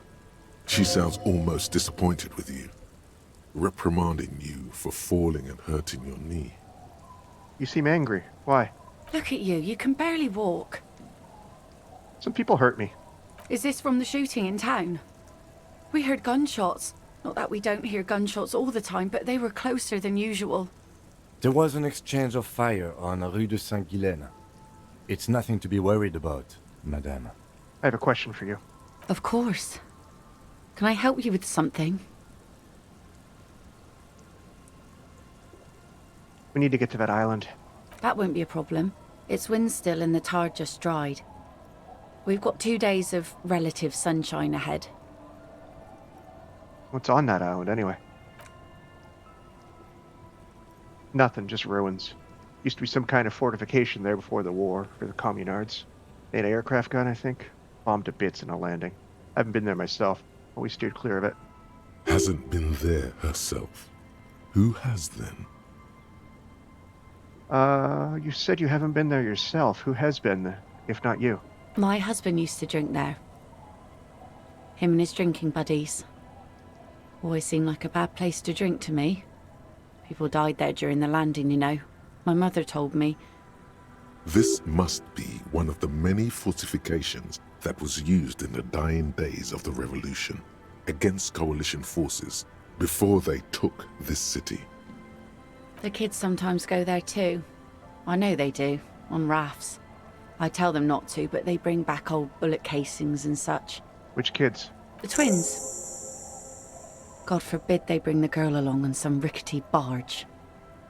Can we maybe ask your twins about that place before we go? Would that be alright? Be my guest. They've a strange way of talking. See if you can get anything useful out of them. I seldom do. Is there anything I should know about getting there? Well, most of it's sunken. Underwater. That means concrete underwater. Cut your boat if you're not careful. Be sure to enter from the south side. Water's deep there. Aye, aye, Captain. 2 days of sunshine? I just got a bacterial infection. I'm sad to hear that. Take care of that with ether, will you? Don't get too many RCM men round here. Be sad to lose the first one. I like her. Can we borrow your boat? If you promise to bring it back. And no scraping the hull. I just got it nice and yellow. And no drinking on the boat. And no joyriding either. Of course, ma'am. It's only for a day or two. Official police business. Aye. Nod along attentively. The crow's feet disappear from the corners of her eyes as she smiles at you. Thank you. We'll use your skiff to get there then. Please be conservative with the fuel, will you? Just filled her up, but it's a small tank. Seeing you. Alright, twins.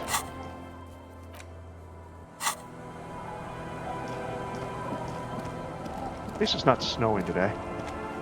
Where are the kids? There they are. The scruffy-haired little boy kicks a stone while the other watches him do it. Okay, kids, you've been to that island, right? On that island? Yeah, that one. I need to know what's there. That's, nothing. It's just a seafort and some plants. You can take a raft there. It's great. Really? And we make a fire. We make a fire. Mm-hmm. Gather the sticks for the fire. And bullets. Or not real bullets, empty bullets. Bullet shells. There are a lot of them left over from the war, but this could be important. Wait, you mean shells? I don't know what these are. What then? They're lights. The fire guy comes and asks us to put the fire out. Who's the fire guy?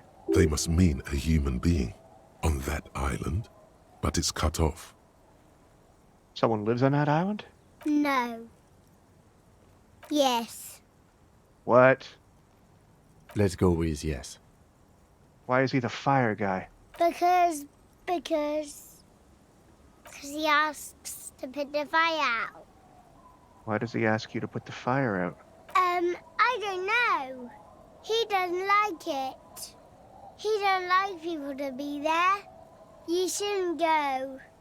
Yes. You mentioned something about lights? I don't know. Did you mean there are electrical lights? Yes. This kid. Is there anything else you can tell me about this guy? Age? Does he live there? No, he doesn't live there. I don't think. No, he lives there. Been there twice, 2 times. He doesn't live there. He isn't there sometimes. Anything else? What does this guy look like? I don't know. How come? We ran. He just yelled we shouldn't be there. Your father used to go to that island too, didn't he? Our father killed himself. Oh, fuck. Okay. Don't say that, he didn't. Your father did not kill himself. I don't know. Doesn't even have anything to do with this, you. Father isn't the fire guy. The two things are unconnected. Your question didn't make sense. Smart kid. All right, is that all you know? Is there anything more you can tell me about the island? There's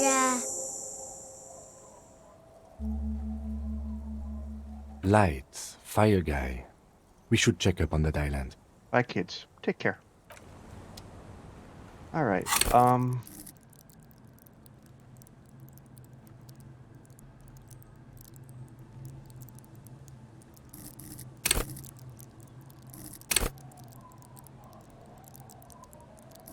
Give me authority.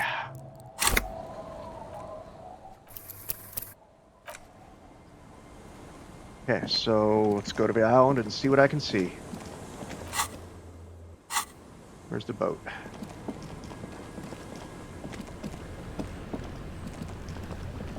At least I don't have to row. A skiff with a small steering engine in the back floats on the calm mirror of the sea. Its 2 seats are empty. Once you get in, that's it. One pull of the starter handle, and you're off into the bay. A strange trepidation comes over you. Are you sure you want to go now? There's another one of those points for no returns again. Have you made all the necessary preparations?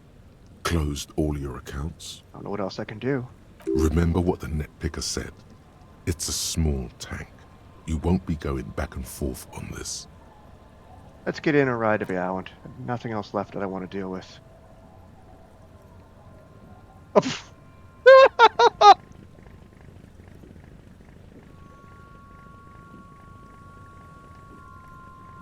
Oh, Harry. That's amazing.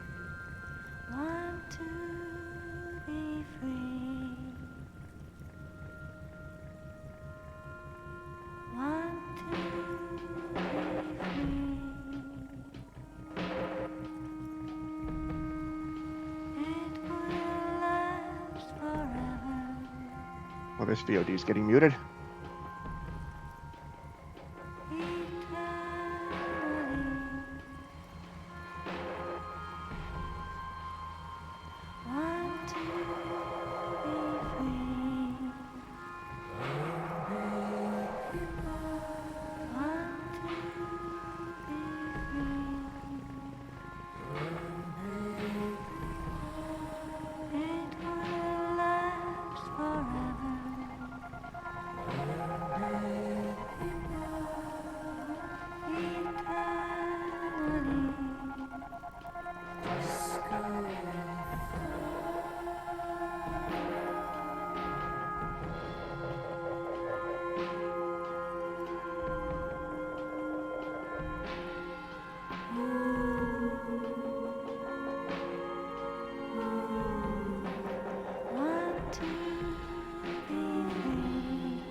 Oil slick?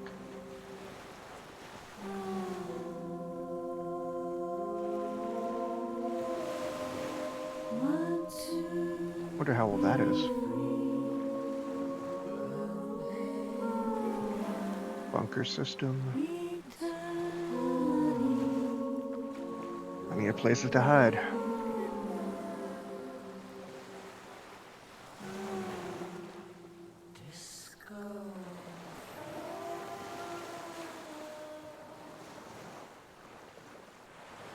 The boat comes to a slow stop.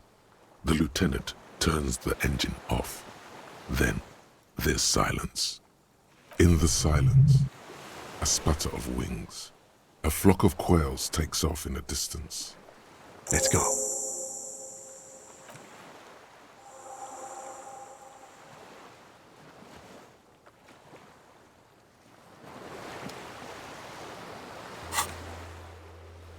No missions. Okay. Makeshift bridge. The chain trails off into the ocean, connecting the island to the supply depot on the coast. That leads to the depot on Land's End. Ah, yes, so it seems. What do you think it was used for? For bringing munitions to the island, maybe? And supplies? You could also lock the bay when you raise the chain. Like King's Landing. As a defensive measure, locking off that side of the bay. Lock it from whom? From enemies. Enemies of the commune of Revachol. This sea fort was a revolutionary fortification, I believe.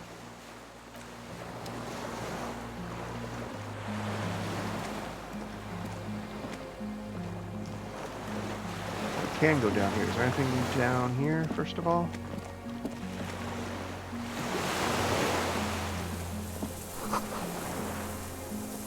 Tires are falling apart. 50-year-old car tires. Incredibly useful.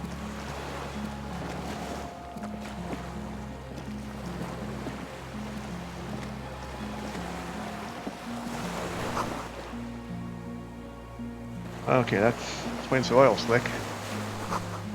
Inflammable. What? It'd be the other way around.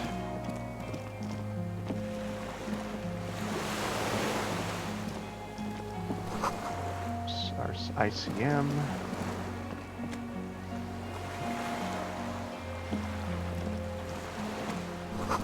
Way to get up there. All right. Oh, hey. ICM? This feels familiar somehow. Kim, what's the ICM? Insulindian Citizens Militia. It's the official name of the Communards Army. The Black and White Army of the Revolution. Sounds an awful lot like. Sounds like RCM. It does. Why? The RCM may descend from the ICM. May? It's impossible to say. It was chaos after the war. The name was good for getting people to join us. Revachol West was mostly workers and criminals. Nice political thoughts rush through your neocortex. A mediocre athlete would pant from dragging around his body on a busted crutch. But not you. You're thinking about politics, with blood dripping down your thigh. What I'm hearing is we descend from the glorious Revolutionary Army. There were all sorts of groups and groupuscules back then. It doesn't really matter. A white star. No, an upside-down star. With its horns in the sky, the symbol of the commune. Oh, so spec stars too? No, that's the uninhabited archipelago. A DeLorean-era symbol of Insulinda, known as the face in the sea. Looks old. What's it still doing here? After 44 years? That's not nearly enough to hide what happened here, Lieutenant Gefreiter. One of these barrels was still leaking fuel, as you saw. The city is full of things like this. Old bullets, guns, fuel. Okay. Sea Fortress. Oh, okay. My footsteps are very loud. The stairs have collapsed, so let's leave that for now. Armament rest? Oh, this used to be an artillery. Okay. An old cylindrical generator is nested above the ammo lift, with makeshift electrical wiring running out of its side and across the floor. The cables disappear into the wall to your right. The lieutenant puts his hand on the metal barrel, checking for warmth. It's cold now, but someone has been maintaining it. The wiring has been repaired. Where do these wires lead? Downstairs, somewhere? And a generator is this? Liquid carbon. I would imagine it takes mazout. Okay. The kind that's favored by vagrants and fuel thieves. It's been a long winter, long and cold. If anyone stayed here, they'd need a generator. Tap on the side. A hollow ring. The canister is empty. Dust falls from the generator and down into the ammo lift. What does it mean, a generator here? I don't know. I'm not a philosopher. I mean, why is it here? Someone who has basic electrical skills has restored it in order to keep the room warm. Maybe it's the fire guy. The wind outside picks up suddenly, with a faint howl. Inside, it's warm. This was on recently.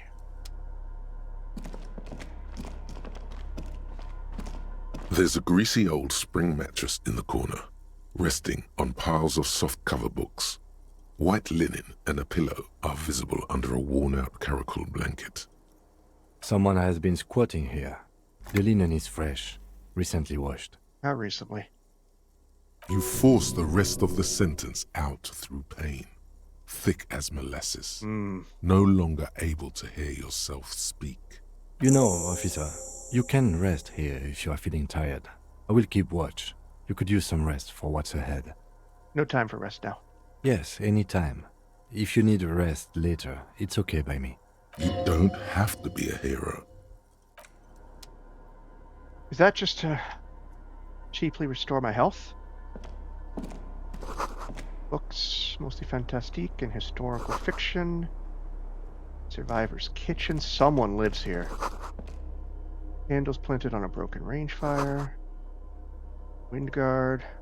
Books and magazines lie scattered on the floor and on a makeshift cupboard. They are not particularly well organized. Sift through them. Most are soft covers, serialized fantastique and detective stories from the 20s and 30s. This disparate digest includes the classic Animal Adventures. Popular depictions of man versus nature by amateur naturalists T&T Harpin, husband and wife. Widely read by people from all walks of life. Who doesn't like nature? Who doesn't want to survive? Among what is mostly commercial fiction and serialized stories, you find a magazine cathodique for electrical engineering. That's not what I heard. Then it's back to pulp. Light erotica, an international thriller about circuit benders. Someone's made themselves a home.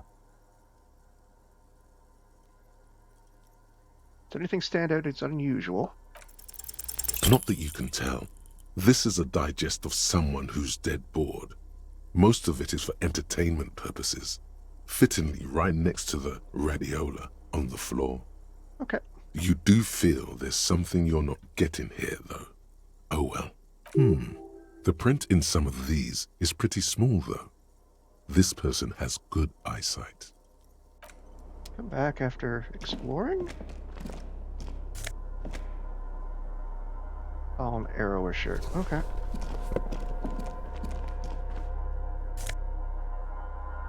Magnesium. I will take your magnesium, sir.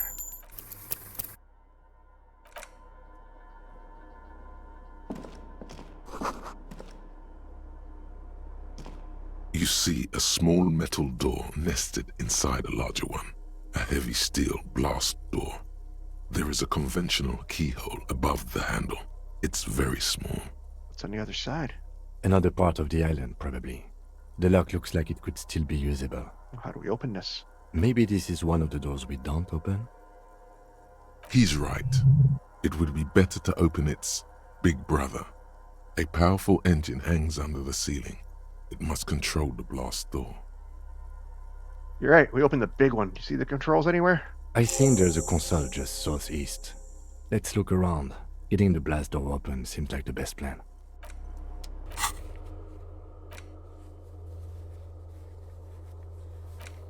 Oh, okay. So there's okay. So there's a quest for resting. This will trigger something.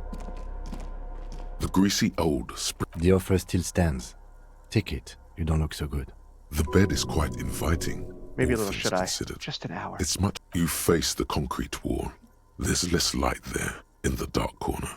Like a dog, you lie there. You didn't realize how tired you were. Your body is still nowhere near healed. Curl up in the escape position. The blanket feels cold. The entire room does. Concrete and cold. Minutes pass. Half an hour maybe. The sounds of the sea beyond grow distant. Your eyelids close until... Until? You feel yourself standing up in the darkness, right next to the mattress. Slowly, the world begins to hatch from the blackness. It's evening. Fuck. Is that a mistake? Sleep.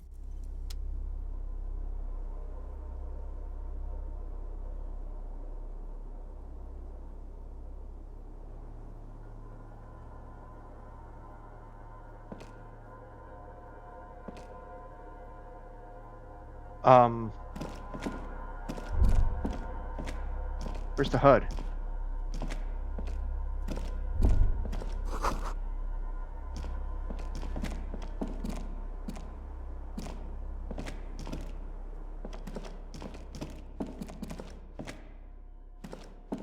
That door doesn't work.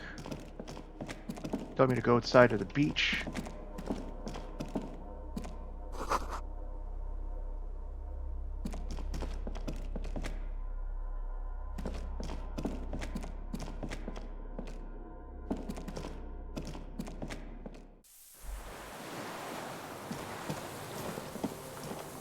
Definitely haven't been here, and I still don't have a HUD.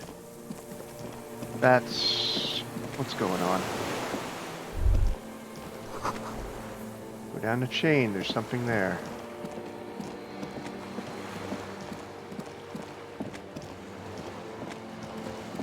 Alright, am I losing my mind? Is this a dream? Walking to the water?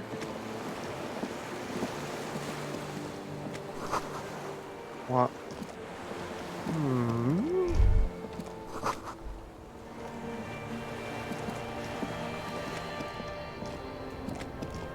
Disco Elysium, what the fuck? Dolorous day. The innocence of humanism, internationalism, and the welfare state turns around to face you. She has an airship airbag in her hand. She seems to be in a hurry. Where the fuck am I? Okay, don't say you need to talk right away. Melt the ice first. This way you're already talking. But you don't even want to talk to her. She would only be cold and mean. Let her go. I must be dreaming. Let her go? This is the holy queen of the territories of Muindi and Insulinda. Think of the historic knowledge we could glean. This is a once-in-a-lifetime opportunity to win her back. Wait, what? To win her back? Win her back? How does that fit in here? And what is the Holy Suzerain doing here anyway? Something is off. I'm sorry. I was heading to the aerodrome. I just don't have time to...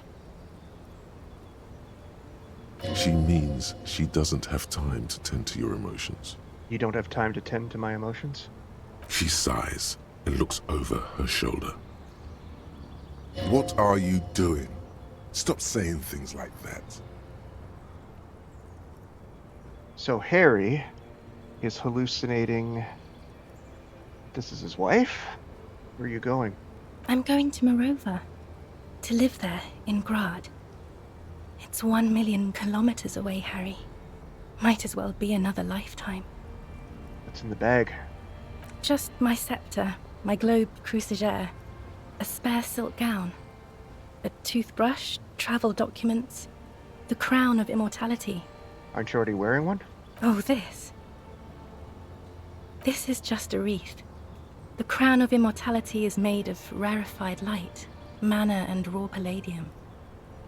It was passed on to me by the rulers of late antiquity. She looks at the suitcase, not knowing what more to say. Then, over her shoulder, silence. Her nuptial gown flows in the wind, wraps around her holy body. Anyway.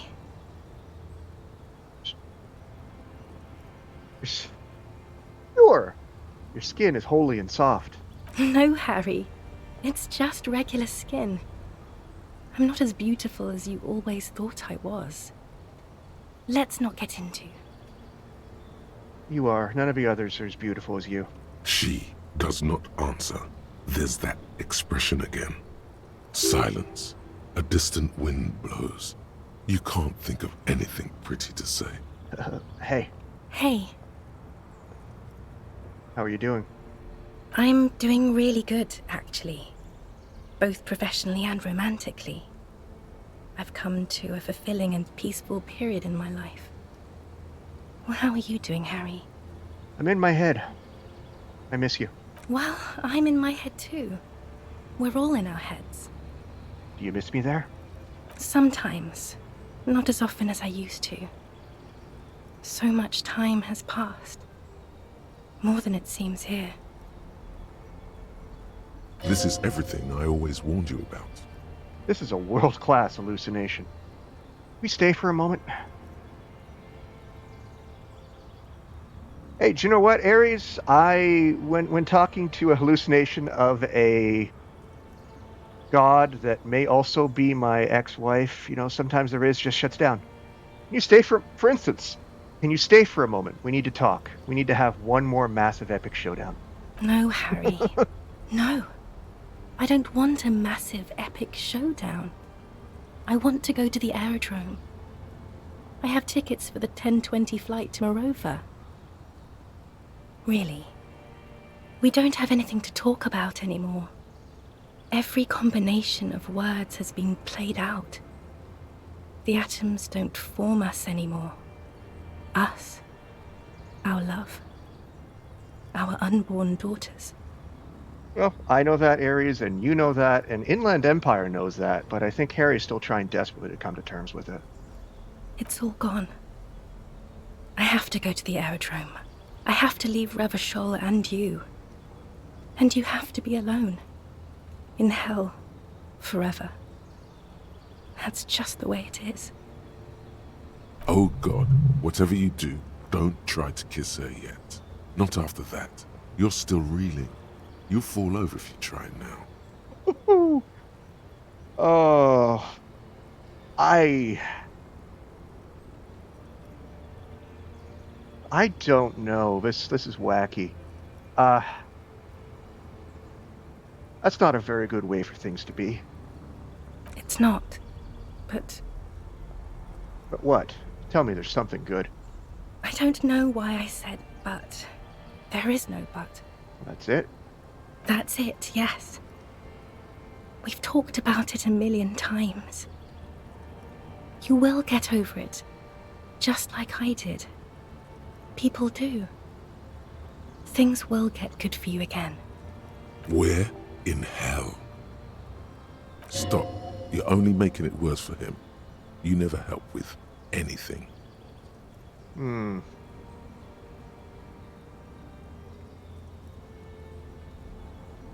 Maybe. I think I've reached the end of the investigation. See? It just takes some time. For you, I think it'll take something like 20 years, maybe. It was hard for me, too. I used to think I couldn't live without you. Jesus. But I can.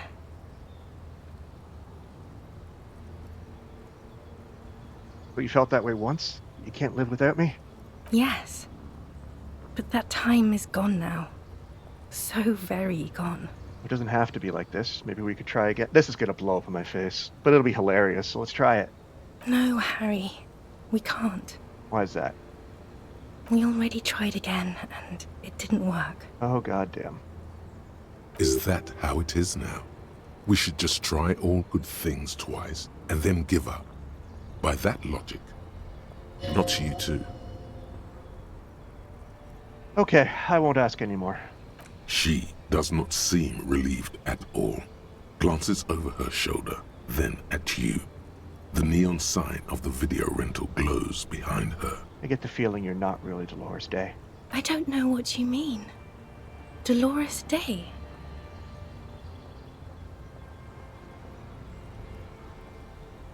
You're the morning. The morning? I don't understand. No, I meant morning. I'm grieving, but you're not even dead. Oh my god, Harry, stop. I don't want to hear anything about the morning. Mourning someone who's still alive. Any of that. I can't do that anymore. I'm not 80 years old, I'm 32. People my age are not supposed to mourn. I've heard you before. You're the voice on the phone. Oh, Harry, you shouldn't have done that. It's true, but... Call me like that. You ruined it. There was still a chance. You should have waited longer. She would have called you instead. No, let's talk about something else. There is nothing else. On second thought, you're Dolores Day, Queen Regent of the territories of Mundi and Insulinde, and nothing else. Yes, Harry. I am. Things have gotten much better for me, now that I am the ruler of the known world.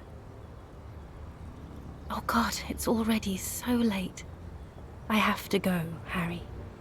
A tiny golden watch with red straps around her bony little wrists. Don't go. No, don't say it. Don't beg.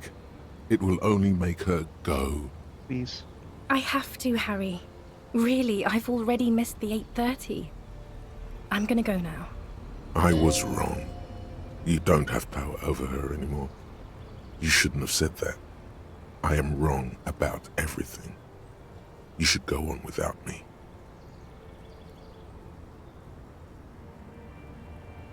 Okay, I understand.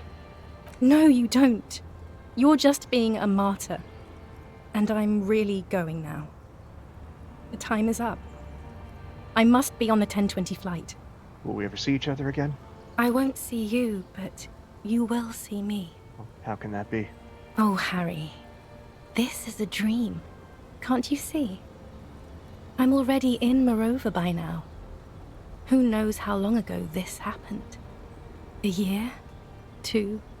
5 years ago? How will I see you again then? Right here, tomorrow night. Once this dream starts happening, it keeps happening. 3 times a week, at least. And Harry, it really, really looks like it started happening again. There's the video rental. I'm suffocatingly beautiful. And young. And I smell of tutti frutti chewing gum. Like I did that time when I asked you for forgiveness. After leaving you the first time. So long ago. This is intolerably bad. Oh yes, this is real darkness. It's not death, or war, or child molestation. Real darkness has love for a face.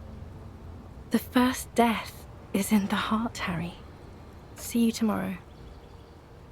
This isn't closure in the slightest. Fuck.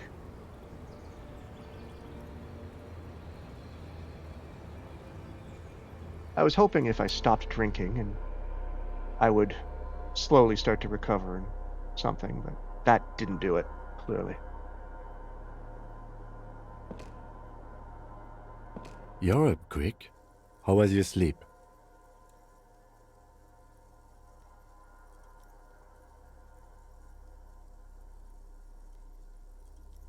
Let's solve the fucking case. Are you sure you're okay? You thrashed around and you bolted up, half covered in blood from your wound.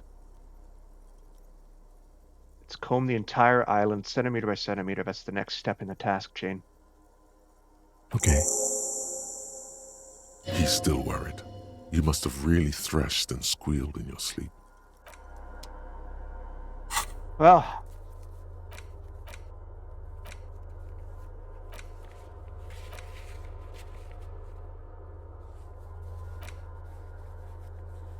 sleeping is definitely not a good thing for this character.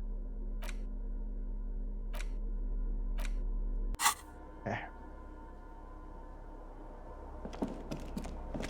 Soft covers, serialized, fantastic. Let's see what else is out there. No, that's not going to work at all. Actually, let's try turning this on. What's the worst that can happen?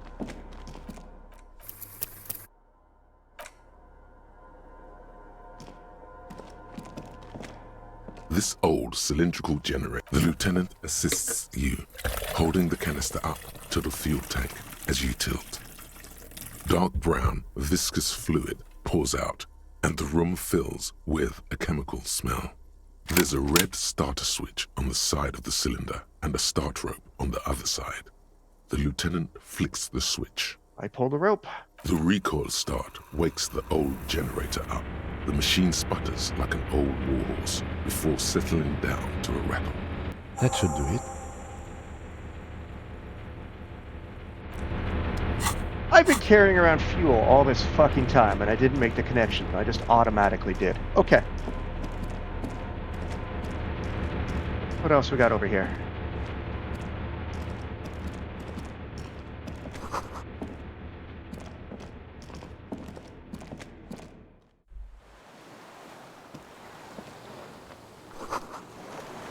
Anything else out here?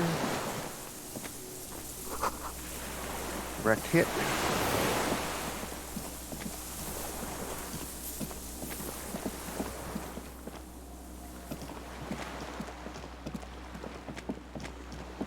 Nothing of interest yet.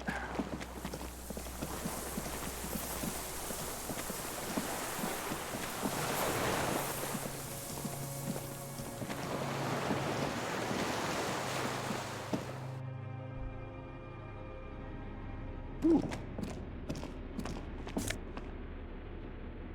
Stair magnesium. Alright, you must be the... Oh, what?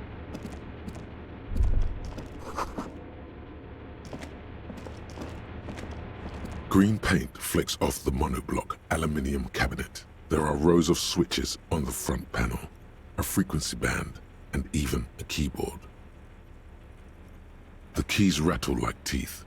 This keyboard hasn't been functional in decades. Oh, what's this then? The console of an anti-computation device. The generator upstairs, with wires coming out, determine it here. Just open the blast door, maybe? I think, yes. Let's see. That one. The emergency open. Turn it. The blast door opens with a series of clicks. A shaft of light appears, then widens as the light shines in.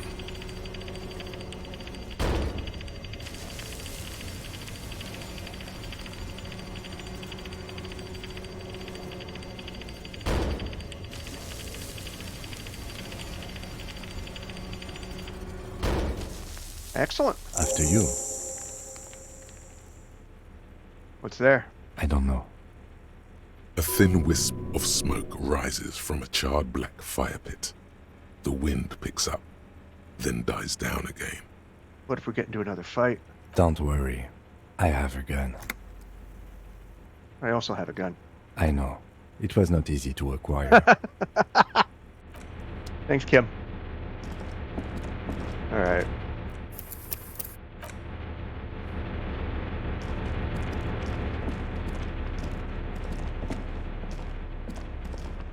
It's through here. That's the exit. Alright.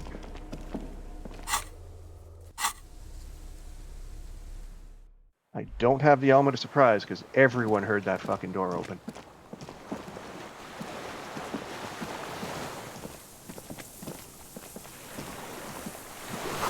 Rubber dinghy. Nothing useful. Oh, hey. All white flowers. Oh, hello. Who are you?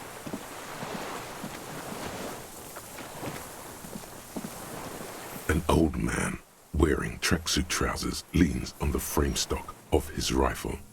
He gathers a big ball of spit in his mouth. With a gun. A long gun.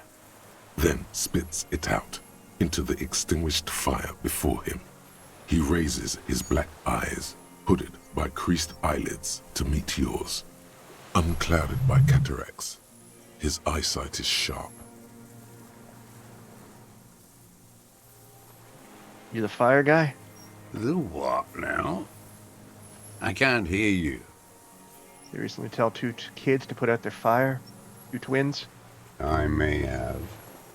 All sorts of little rats have come sniffing around, trying to give up the position. What? Fire guy. Regressive bourgeoisie henchman. Can't even talk like a grown-up. Tained your eyesight. My eyesight? Yes. Helps me see all the shit. Close the blast door? I did. And you opened it. How? I fueled the generator. I should have burned that console down. How'd you know I was coming? The boat engine. On the water. Yeah. Nice gun you got there. It's not nice. It's a piece of shit. But it gets the job done. Make a rifle is that? Exactly. It's a 3-Angong 446. Southeast Samaran made. Exotic. Must be defunct too. No modern rifle manufacturer of that name springs to mind. A Samaran rifle. How did you get hold of one? It was sent to us by our brothers in the Sinyao commune. Military aid. It has stayed true to him. He can still make it sing. The Sinyao commune? You heard me. It's good now. Like chalk wiped from the board. Your weapon stayed true to you, mine has stayed true to me too. Yes. I bet you've killed a lot of people with it. You fascist fuck. What? Have you come to make me one of them? We have come to ask you questions, nothing more. If you do not comply, we will take you in. Do you understand?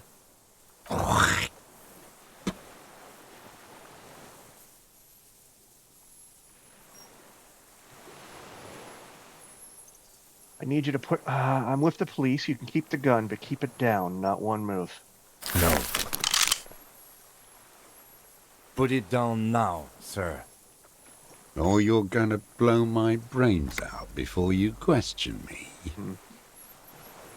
To hell with it.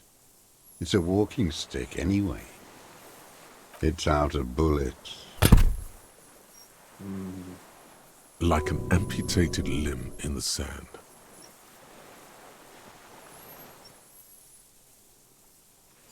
Who are you? My name is Josef Lilianovich Dross, Political Commissar of the 114th Anti-Aircraft Division of the 4th Army of the Commune of Revachol. From the... What? From the revolution? I am a deserter, a partisan, and a prisoner of war. This is my termless surrender. There, behind them, across the delta, the INSACOM building. Coalition government, Insulindian mission control. The commune of Revachol? Do you mean the ICM? Your holdover from the... From the revolution? This guy been sitting here the whole fucking... like, since the fucking war? From the Insulindian Citizens Militia, the army of the revolution. I was recruited in Jamrock in 07, trained in the École de Contrôle Orient, and consigned to emergency defense duties in 08. He's been sitting here for 40 years. I left my unit on the eve of the landing. When I returned here on May 14th, the commune had fallen. Still armed and ideologically trained, I wrote a criticism of myself and resumed partisan duties. 51 minus 8 equals 43. You've been on this island for 43 years? No. I've been on other islands, too. I was an Resurrection until they turned it into a spa in 18. Then I was an E-48, a nameless sound, until the sea washed over it. Then I came back here. That was 22 years ago. You said you deserted your unit? I was just 16 years old. 15 when I volunteered. I had a lapse of faith. And of courage, too. Understood. Well done. I won't explain it to a minion of capital. What is this place, this island? It's not an island, Dwat. It's a defensive fortification of the commune of Revachol. And I am its last surviving defender. What was it used for? The congenitally deformed King Philip II built it to restrict access to the Bay of Revachol. We captured it in '02, retrofitted the fort with an AA gun to defend against an airborne landing. Against the whole world. You mean the landing, retaking of Revachol? Coalition military called it Operation Deathblow. I later found out on the radio they called it Deathblow. You're one of them. Tell me, who speaks like that? We had 50 million people on Caillou alone. Coalition military. Iblis.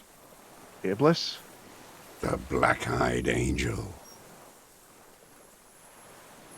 How have you survived all this time? How does anyone survive? I steal. Now hold on there. What did you steal? Supplies, vegetables. I collect rainwater. It's the life of a dog, not a human being. How is your health, Mr. Dross? I've been throwing up blood since winter.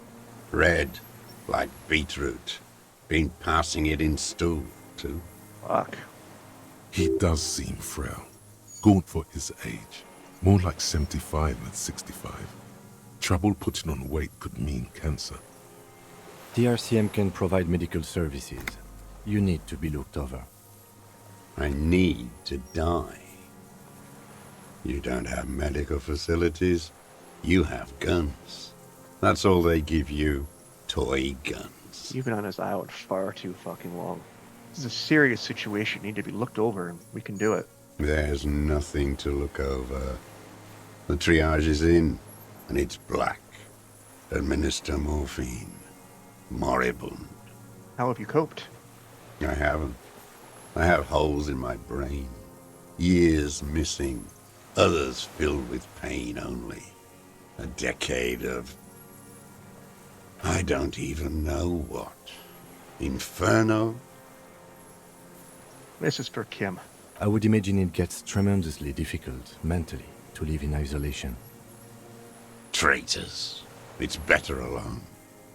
I watch the people of this city turn the lights back on, more and more each year.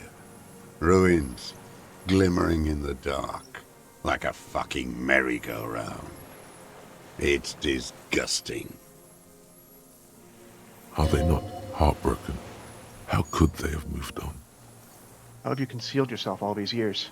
It was hard in the Thames. I didn't have partisan training.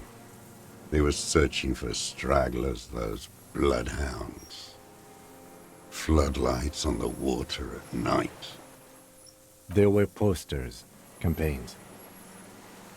We communards still hoped, and they needed to snuff that hope out. The East capitulated. Martinez and Cold City were turned to dust. But Jamrock, Forberg, even Coron, and Boogie Street, of course. Those fucking kips had Marsov coursing through their veins. And others too. Some cordons of Revachol was still fighting. There were cells. I tried to contact them.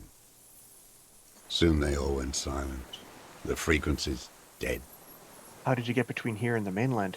At night, I used a dinghy. I only went after dark then. When I got to the city, I stayed underground. Patrols, you lot, the commons too. They'd started snitching. In the city, you move underground? From bunker to bunker. Not anymore. No one cares now.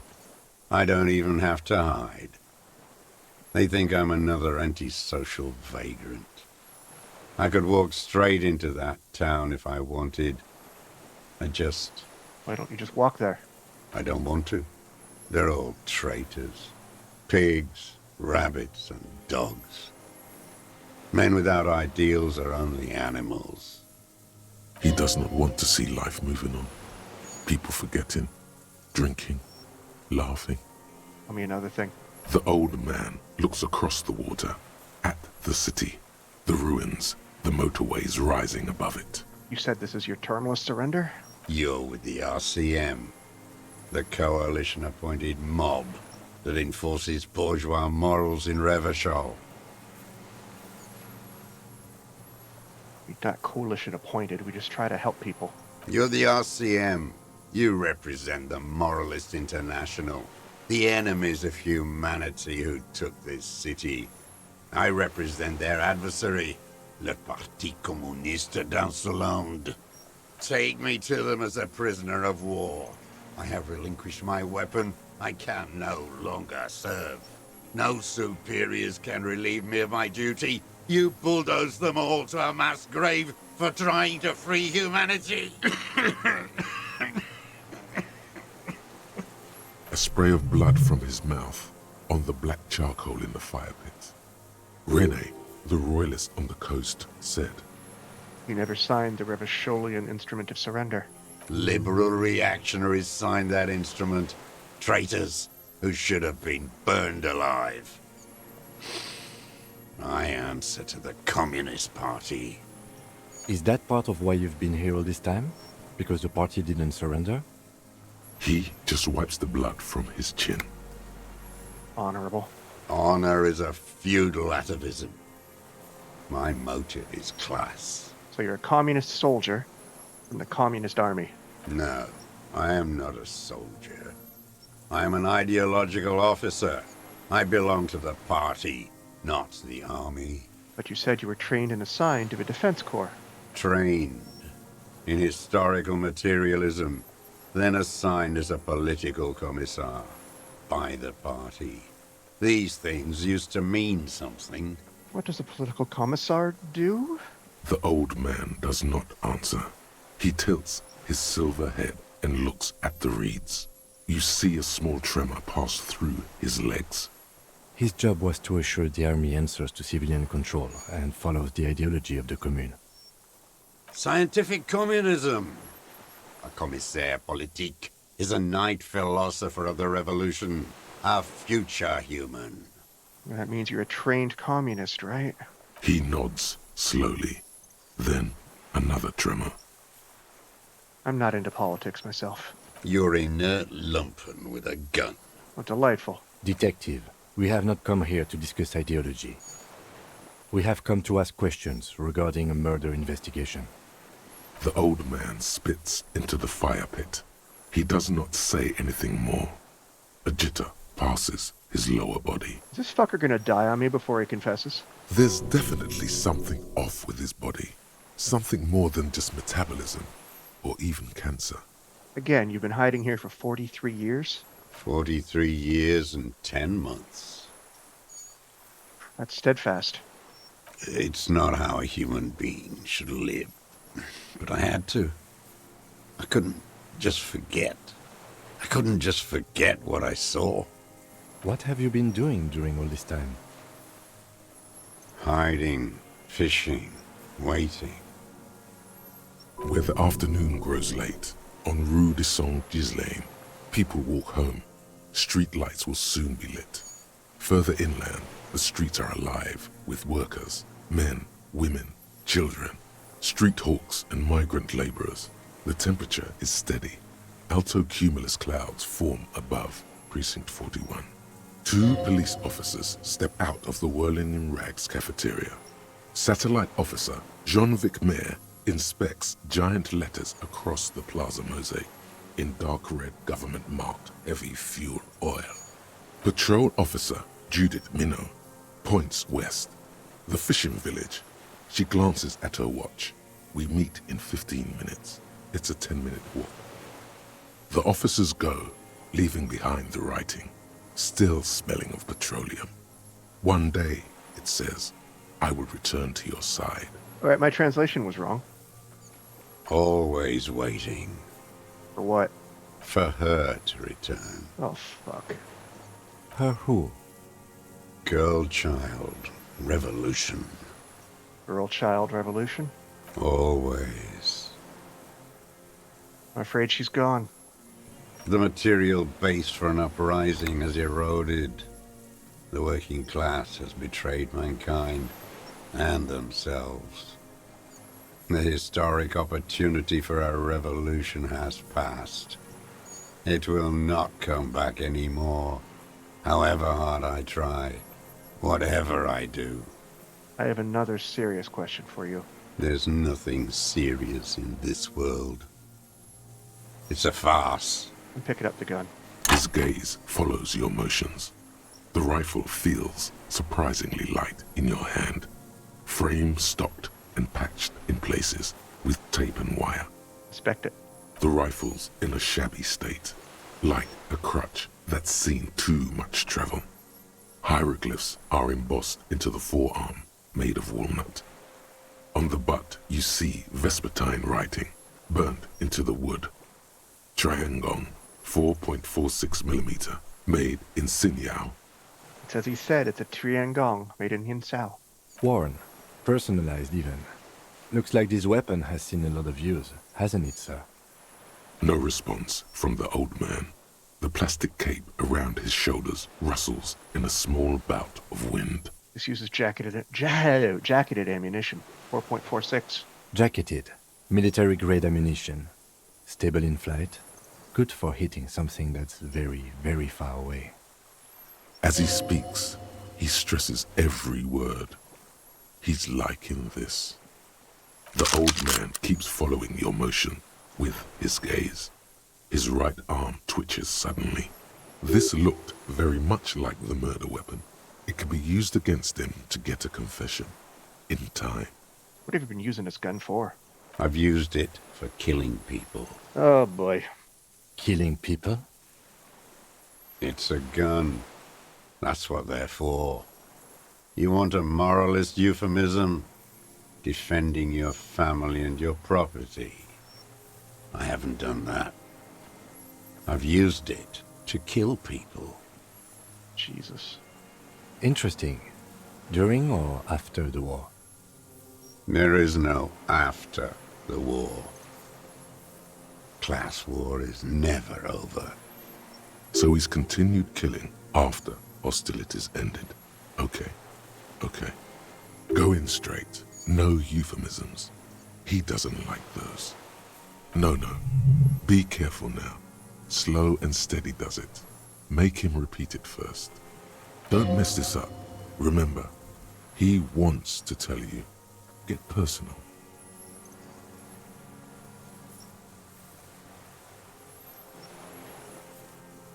So you're saying you killed people after active fighting stopped? What did I just say? What did I just tell you?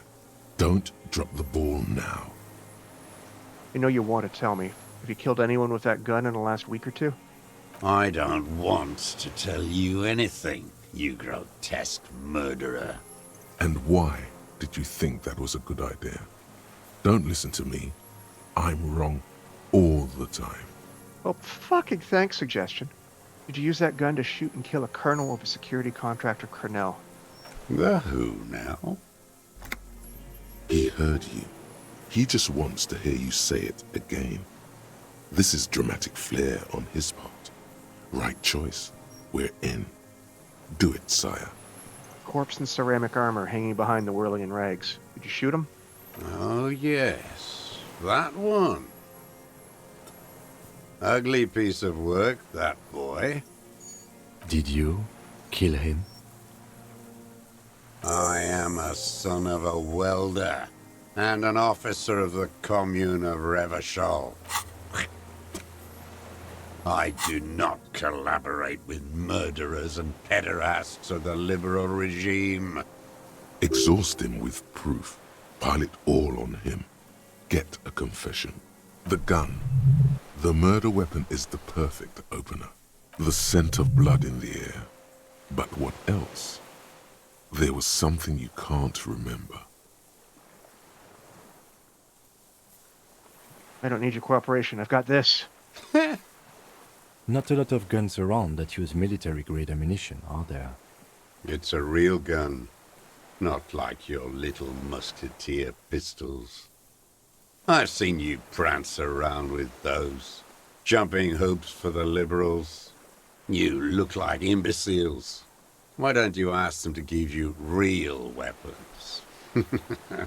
Going against automatic rifles with these toy guns. Of course you got those boys killed. Damn, he saw you. He's watched it happen. He would have a good view of the tribunal from here. It's not just empty boasting. So he saw you. Okay. So what? Don't let it divert you. Stop changing the subject. We have the murder weapon. You know what? You're right. I'm convinced this made the shot. Should we call it?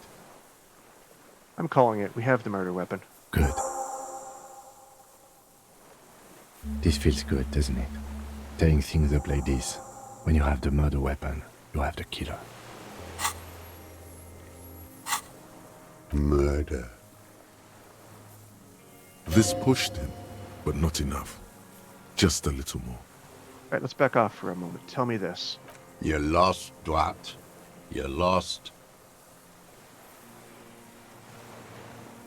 What else is there?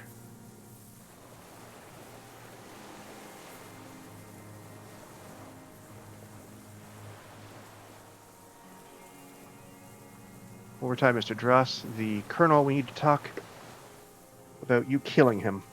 Petty bourgeois law. A drop of blood in the saliva. That's right. Pile it all on him now. 3 should do it. You're lost, Dwat. You're lost. That's it for now, old man. Stay put. I ain't going anywhere.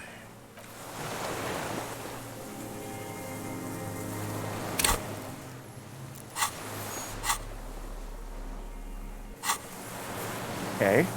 Yes?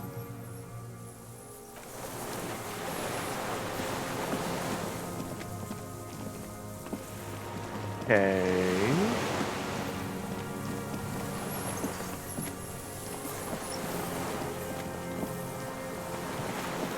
Here's the dinghy.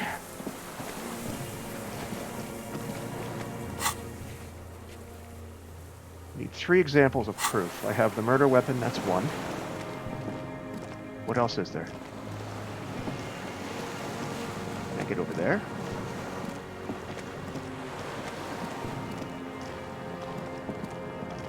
Ooh, what do we have here?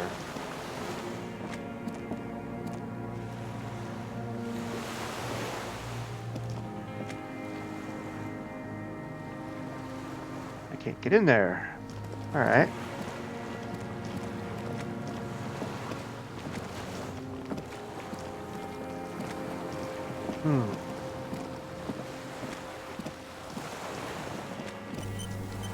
So the second thing, I have the gun. The second thing would have proved the shot came from here. And the third thing is probably this nonsense up here. Soft covers, serialized fantastique, and detective story. Conceptualization. Which is 4. What items can I...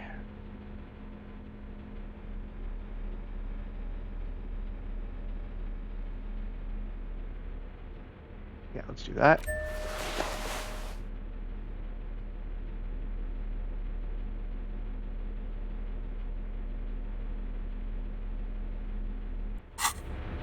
Soft covers, serialized fantastique and detective stories, and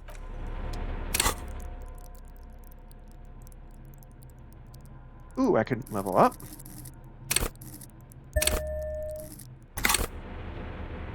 soft covers, serialized fantastique and detective stories, animal adventures, a magazine for electrical. It's 28. Still not very good. What about you?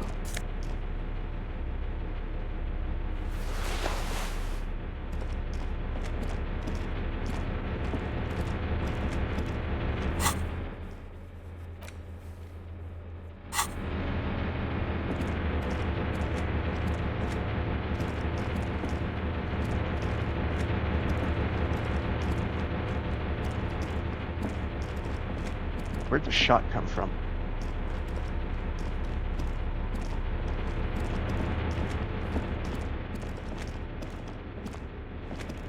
A dim golden glow. It's on. Automatic boot. Push light interior. The lighting in the room turns on with a sizzle, a dim ambient orange. Slide the radio dial. The dial slides under the glass, dark and silent. Okay, well, that didn't help. Maybe turning the lights on helped with this?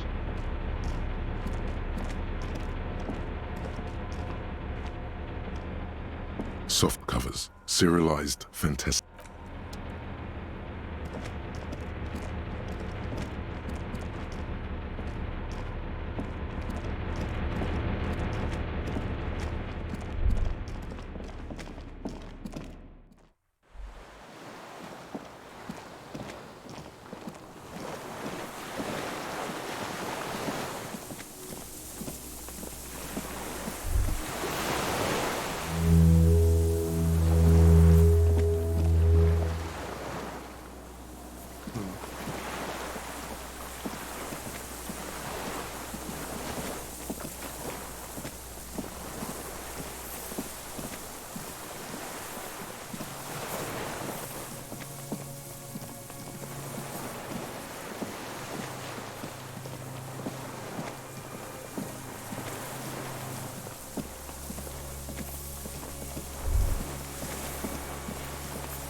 What's this?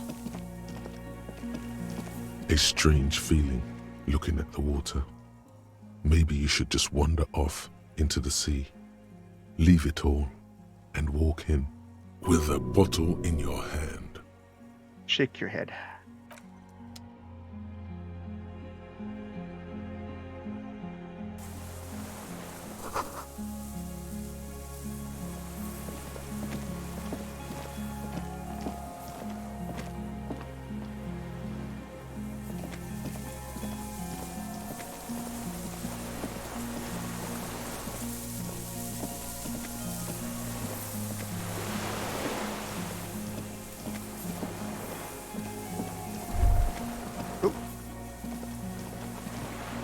Oh, that was just me. Okay.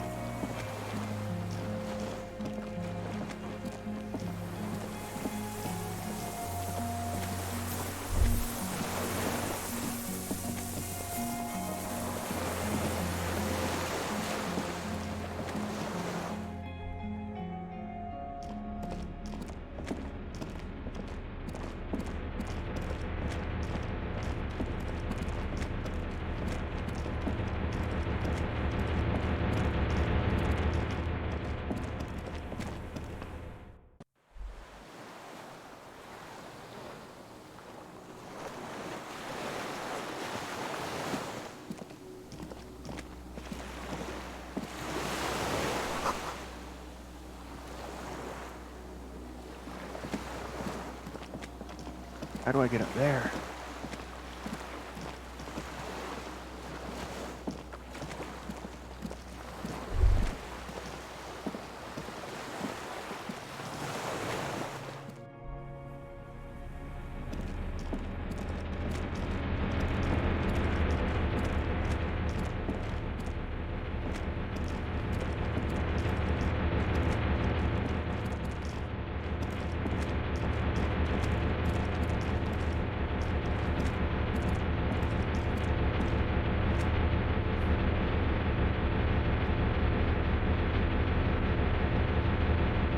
hell's texting me?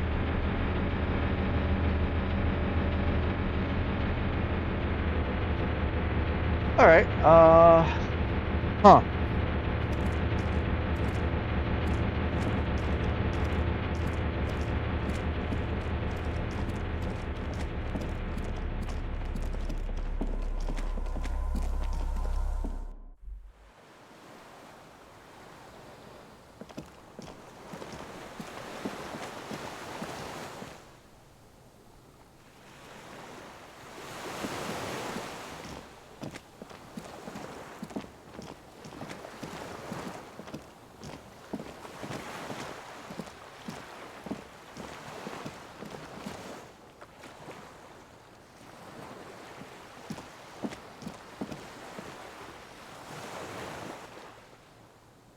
That's where I need to go. How do I get there?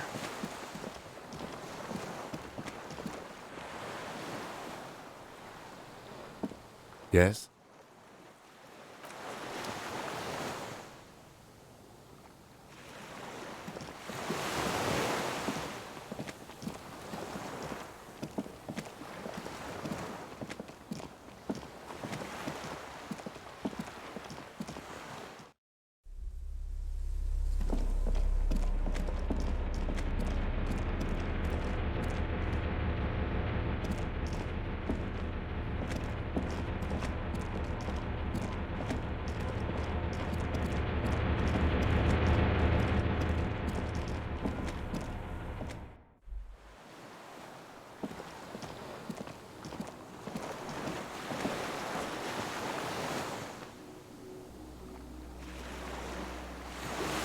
Can I seriously get through there?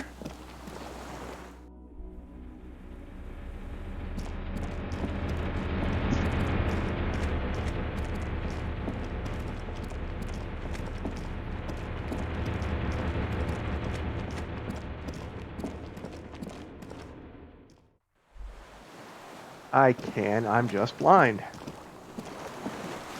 Excellent. It's alright.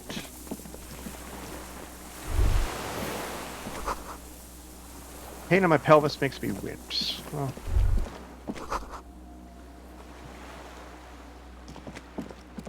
There's a rain-soaked mattress on a concrete slab, only half covered by the crumbling roof. At the head of it, double embrasures, firing slits like two eyes in the wall. B triple prime. This looks like a good place to shoot from. check the mattress. A single-person mattress, modern, civilian use. Brand name, Marjorie. There's a fuel stain on the cover, along with cigarette burns, and an empty can of beans on the ground next to it, filled to the brim with cigarette butts. The silhouette of a tobacco picker adorns the paper filter. The brand, Tio Moteri. Contemporary Revacholians prefer Druan, a local blend from the southern islands, or Astra, the legendary cigarette from Grad. Tio Moteri is favored by older men for its paper filter tips, sweet smell, and added tar. An old man's brand of cigarettes. Yes, it all adds up. Check the wall. There's a firing slit in the wall in front of you, like a little window. Touch the concrete. Quite old and grimy from years without cleaning by anything other than the rain. Look through the hole. The springs screech as you lean on the mattress and crane your neck to look out. Trepidation, a tingling feeling in your stomach. A small piece of Martinez coastline opens up in the square in front of you, like a tiny landscape painting. 1 kilometer across the water. The ruins look familiar. On the left? A towering skyscraper, its top floors shaved off by artillery fire. Capeside apartments. Rue de Saint-Ghislain, 33A and 33B. What about on the right? The red chimney and collapsed back of the 4-story tenement in front of the Whirling in Rags. Rue de Saint-Ghislain, 10. The doomed commercial area. And between the two? The box-shaped silhouette of the Whirling in Rags. Its sloped roof, a tiny fleck of light catches your eye on the rooftop. Sunlight reflecting off the upstairs window of Clausia's room. Motherfucker. What does that mean? Do you have line of sight to the window? Yeah, there's an opening between 33A and 10. I can see the roof. I can see it. Through the scope of a rifle. The shooter would be prone, lying on a mattress, barrel resting on the embrasure. Cheek against the cheek rest, hand on the hair trigger, on a calm day like this. I don't want to boast. I think we have it. The origin of the shot. This is the sniper's nest. Affirmative. Finally. In our defense, nothing pointed here. Many leads pointed elsewhere. You're right. He looks north, over the fortification, then at the mattress.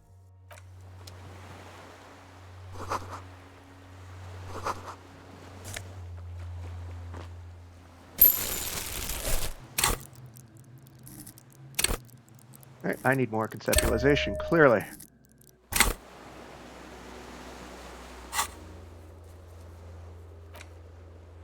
I have 2 pieces of information. Give me that third and I can put this guy away. Need a confession here.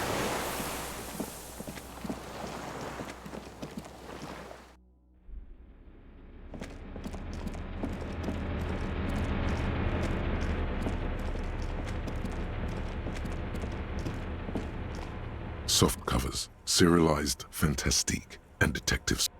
You know what? I'm going to do something I don't usually do, but I want this.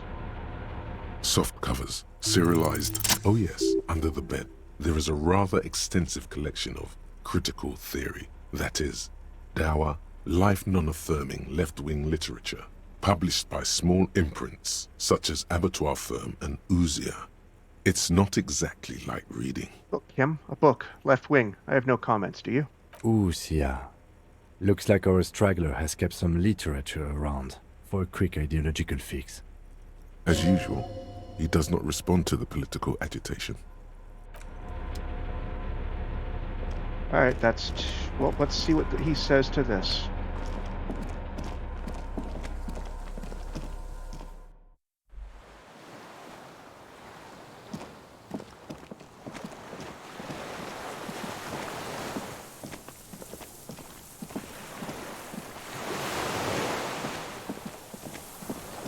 Minions of capital. What do you want? One more time, Mr. Dross, the Colonel. We need to talk about you killing him. Petty bourgeois law. This is all you care about, right? The only thing... A drop of blood in the saliva. That's right. Pile it all on him now. We've done 3 the should ballistic. do it. We've done the Maybe ballistics. The shot came from this island. I saw you poking around there, looking for evidence. You're damn diligent when it comes to dead fascies. You had direct visibility. There are embrasures in the concrete, specifically meant for a top follower to use. And you had a long-range rifle in your possession. You've been here a long time, Mr. Dross. Too long. You clearly need medical aid. I'm ready to die. I've done my part. He's practically admitting to it. Dead fascists for fascists. Done his part. Just one thing remains unclear. The rifle does not seem to have a scope. One thing, where's the scope? How did you make the shot without a scope? We have everything else. Forget about your stupid fucking scope. I don't know where it is. Find it yourself. It's your problem now. He lost it. He just doesn't know where it is. Forget it. Push on. It's the best uninterrupted line of sight into that window in all of Martinez. Because it's a sniper's nest, you stupid fuck. Radio Gosh is right. You have worms in your brain. Almost. He almost burst out there. Keep piling arguments. Anything. You're lost, Dwat. You're lost. Alright, I'm gonna take a break to think about this. And then we'll come back, and we are going to solve this because, my god, it needs to be solved. So, we will be right back.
Oh god, I'm back. Alright. I have a gun. I have a murder weapon.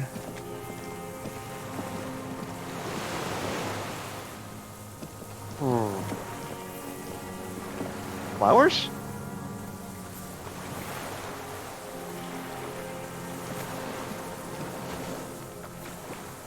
Oh, fuck me, the flowers. Okay.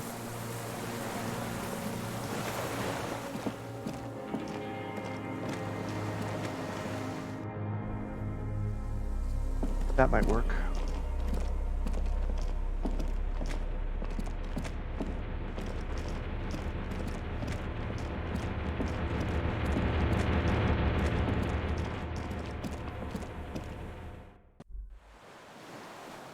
Can I fast travel back to...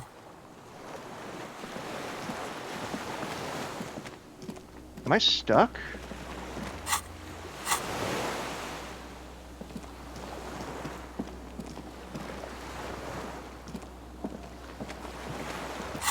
I'm not. Okay. The skiff is swaying on the wave. Are you sure? There are things we still need to do here. The skiff is swaying. The skiff is swaying. The skiff is... Are you sure? There are things we still need to do here. I'm stuck? Did I...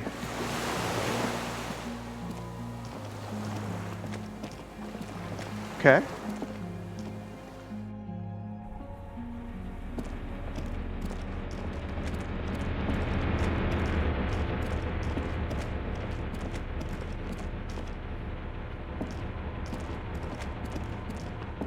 Soft covers.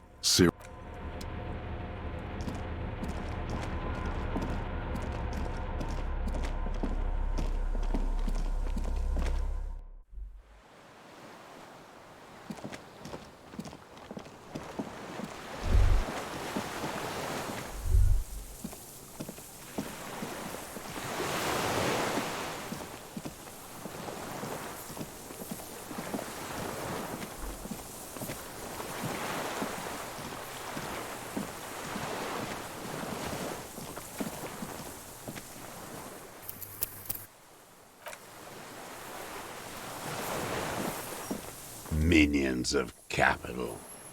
What do you want? You're under arrest. Is what you plan to say.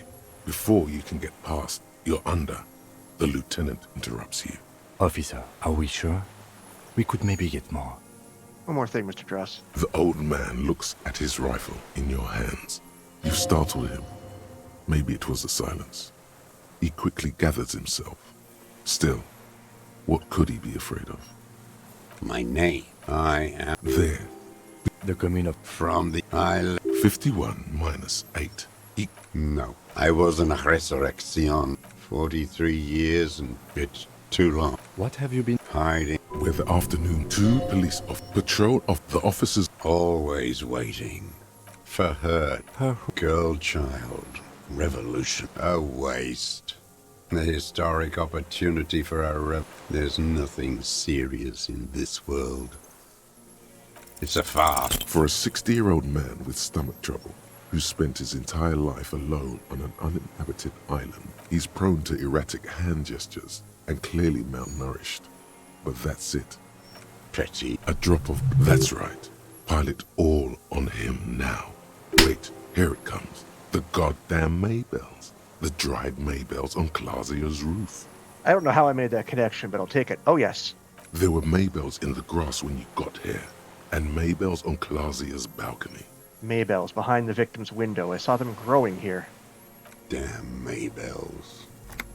The whole island is turning white with them. He seems tender suddenly, nostalgic even. A strange mood swing. So many this year, too. The spring is coming. No, it's already here. Wash the filth away. A young woman named Clash. Ring any bells? Flowers like these were behind her window. Clash, yeah. He knows her, but hadn't heard the name. You hadn't heard her name, had you? My ears don't reach the city. You had her. You know her, right? She had intimate relations with the victim. The mercenary. With the victim. There is a small tremble. Looks like a smile. A crooked smile. Yet isn't quite voluntary. He's about to burst. You know who he was. A coalition-trained murderer. Armored and armed. He wasn't human. The blunt end of a hammer. Dripping with blood. He was a killer, but he was still under the protection of the law. Beating us to the ground. Moaning with joy. You hounds get so thorough when a company-trained killer dies. I haven't seen you on this coast for 40 years. You know, maybe I should have killed one sooner. There you go. Got your attention. Now you stop beating druggies and prostitutes in your basement. Now you come to investigate. Not when they die by the hundreds. This is it. Shot him. Shot him. Say shot him, not killed him. But you shot him? Oh, the inhumanity. One paramilitary less in Revachol. The lieutenant raises his right arm to hush you. Hush. He does not need to be pushed anymore. The ball is rolling. While the lieutenant listens, holding his breath. I'm gonna hold my breath too. I had them in my sights. Both of them. Him and the whore. I was breathing with them, in phase, and I pulled the trigger and flew on the air until I landed in his mouth. Gotcha, motherfucker. I didn't think I had a shot like that in me anymore. I did. I saw him kneel there with his mouth full of death, and that stupid look on his face. And his dick still in her. Then what? Nothing. I went to sleep. Next morning there were Maybells everywhere. The world was white, or what's left of it anyway. My last spring here. I knew the fascists would come to avenge their own. And so they did. Mr. Dross, are you aware you're confessing to murder? Yes. And you were looking at Dan, the victim and a young woman, having sex, through the scope of your rifle that night, before you shot him? The old man nods. Not you. Why? Because that's what they were doing. The motive. This is where the motive is going to come from. You can coax it out of him. The lieutenant's preparing the ground. I don't understand. Do you, detective? I don't understand this part. Why were you looking at them? Why were you looking at them that night? I'm always looking. Are you always looking through the scope of a rifle? I'm just trying to understand. A rifle's scope has the best magnification. He's watching. He's a voyeur. And if you don't like it? Click. You pull the trigger. Yes. Think of it as a form of critique. He will not stop now. These dialectical materialist types never do. Exploit it. You got him going. Connect every little piece now. Wrap this up like a gift. What specifically did you not like about what you saw the night of the murder? Them. Fucking. I didn't like that. So you're jealous, or...? Jealousy is a reactionary concept. I didn't like the Reaver enjoying himself. Drugged out, soothed in the arms of a young woman. I wanted him to die so he could not enjoy life anymore. And I wanted to see his head explode. That too. She should know better than to hold a child murderer between her thighs. I knew he'd be there for one more second. Writhing. That's all it takes for the bullet to reach his head. Now that I think of it, I wasn't aiming for his mouth. I wanted his brains to spill out on her. But you can't have everything. He wants to see her covered in blood. This guy is fucked. To punish her. How long have you been watching her? Since she came to Martinez. I saw her sneaking in the reeds early in the morning, behind the Fell building. It was dark, still winter. She didn't have her skimpy outfit on then, just a spot in the night, moving. Past the Fell building on the coast? What was she doing there? Hiding something in the water. She had a fag after she'd done it. I was up in the ruins there. She couldn't see me, but I could see her, smoking. She was nervous, but not scared. And beautiful. What do you think she hid there? Her passport and tickets to Villiers. And from there to Cachet Brut. In the free state of Semonine, hidden away at the edge of the earth, near the Pale. Some kind of hidden container on the coast? Looked into it? Yes, after she'd gone. It was a submersible. Well made, actually. Sloppy. We should have gotten her to tell us about this. Did you take the documents? No, I put them back. Why would I take them? I'm not going to phone. Oh, I mean... Moving on, did you continue watching her after this? I did. She had a face like an archipelago, with those birthmarks. And a body, hard and lean and bruised all over. Black and yellow. I could see she's taken a beating. I could see who she was, too. A spook. On the run. Revachol's the cloaca of capital now. All the bagmen and arms dealers end up here to do drugs and have sex like animals. You could tell she was a spook? From the documents? She had different color hair on the photo. And glasses. Forged. Some sordid bourgeois affair. I've heard about this kind of thing on the radio. So all this happened because this old bored man got curious. He's setting it up for you. The bruises. You can't make that out in a scope. And you could see her bruises through the scope of a rifle? You can't see bruises through a scope. It's just a blur. How did you get close enough to see the bruises, Mr. Dross? I have my ways. What ways? Not in this lifetime, Dwat. Fair enough. On her. This one's gone. Make up somehow. Connect something else. Fast. You lost it.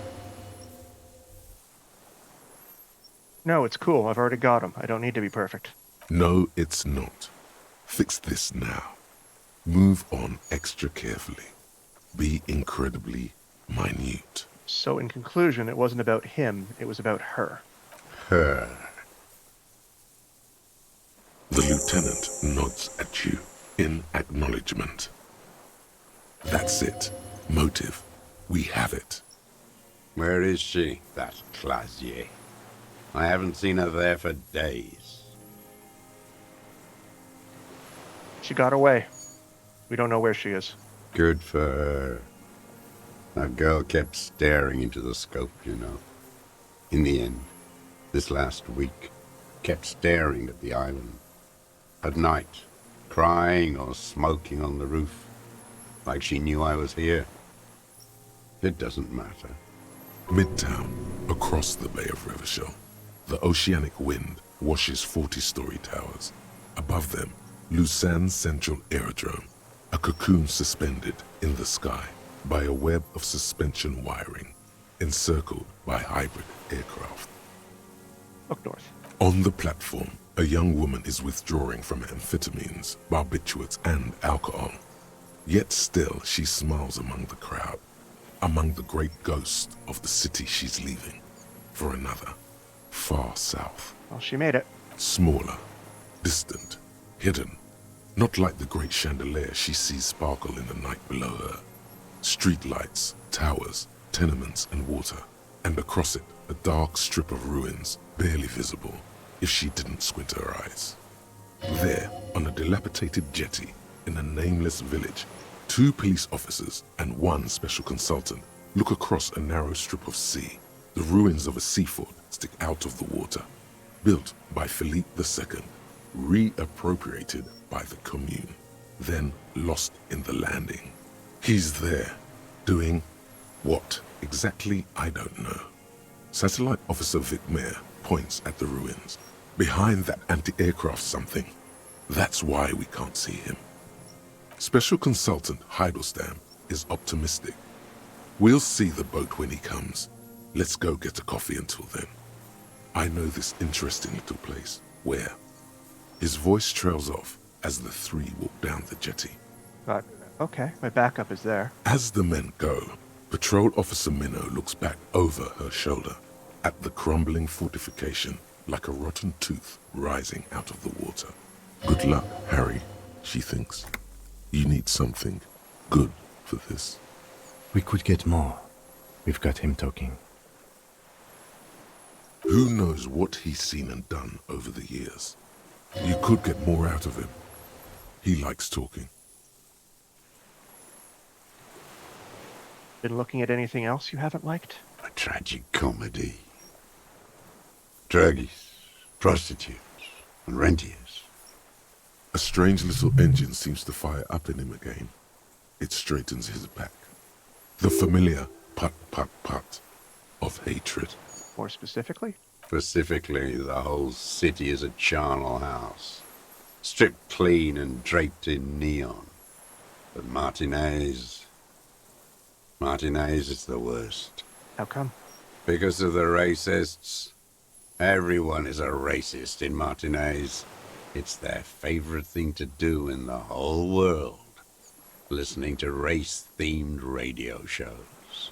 In the ruins, in their lorries. Pumped full of steroids and Radio Revachol 92. Race this, race that.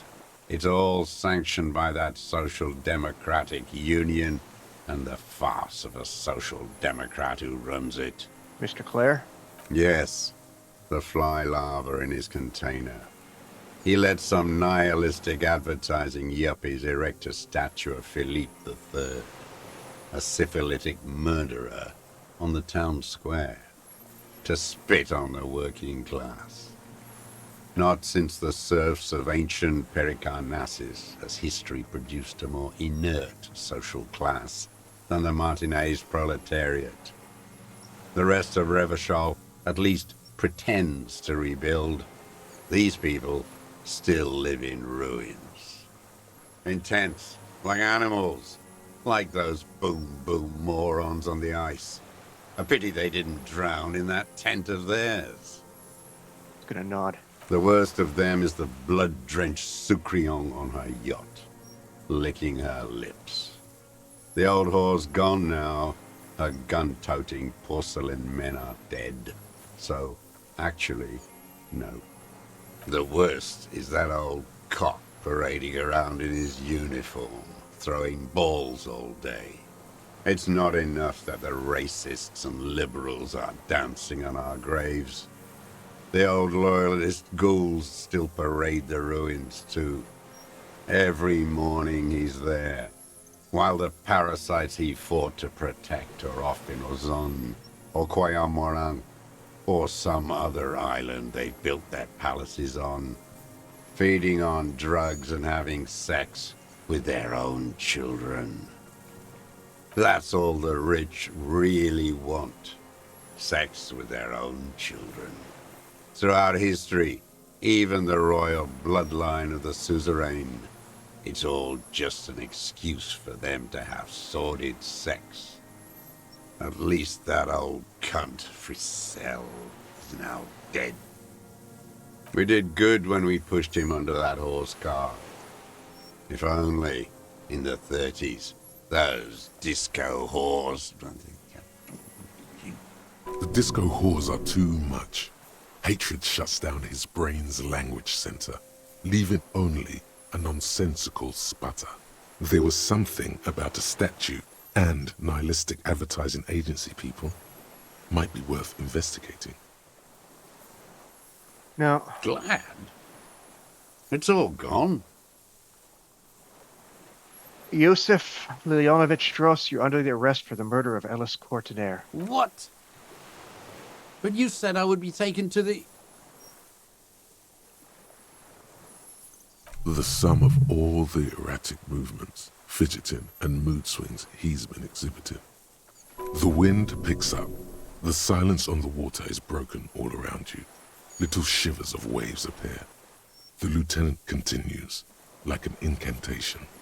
Your wayfarer rights have been suspended. Information provided to the officers on the scene will be used against you by the prosecution. You will be given legal counsel within 1 week and must face court in 44 days. Do you understand? Do you understand? But... Do you understand, sir? No, I don't want to. I have to stay here. He's sweating. Beads are forming on his forehead. Pupils are dilated too. Oh. Eyes getting blacker and blacker. Your confirmation is not required, sir. Now on to the boat. What? There it is again. To your north, as it has been since you came to the coast. The reeds whisper, stalks rubbing against each other. But then, in the middle of it... What? Something completely different. It sounds like a bow, very slowly being drawn against the strings of a violin. A very small violin, made of reeds and rushes. Maybe there is room for 3 on the boat. Kim, do you hear that? What? What are you talking about? Is this... really us? Your skin crawls. What? What?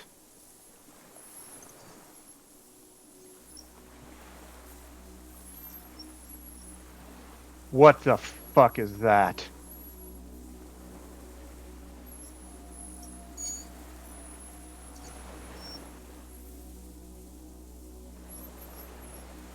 A delicate tangle of arms and legs unfolds from the reeds, limb by limb, to then just stand there, moving its scythe-like arms in ghostly silence. What is that? What are you talking about? A giant stick insect. There's nothing there. The stick insect is over 3 meters tall. It looks straight at you, with its tiny pinprick eyes and its grotesquely small head. You feel your legs shaking under you, and your gun hand move to your holster to grab the gun. There it is. I see it. Tell me what you see, damn it. I can't make out one small thing in the reeds. Kim, can you see it? I can see it. Oh, fuck. 4 simple words, thank God. If he can see, then you're not insane. But that means it's really there, spinning slowly, in absolute silence, its limbs long and slender. Be very, very careful.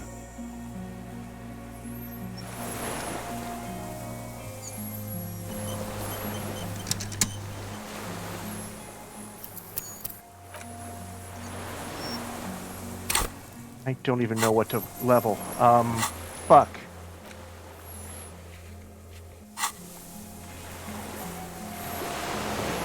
Guess I have to go talk to it. The creature stands on long stilt-like legs, antennae hanging from its head like a woman's hair, white and curled at the tips. It is no more than 5 steps away from you. Reed-like tufts stick out of its joints.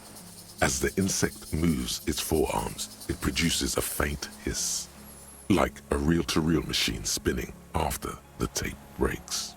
The hiss is different from the strings you heard before. It says something else, in a lower pitch. This is the Insulindian phasmid. It is.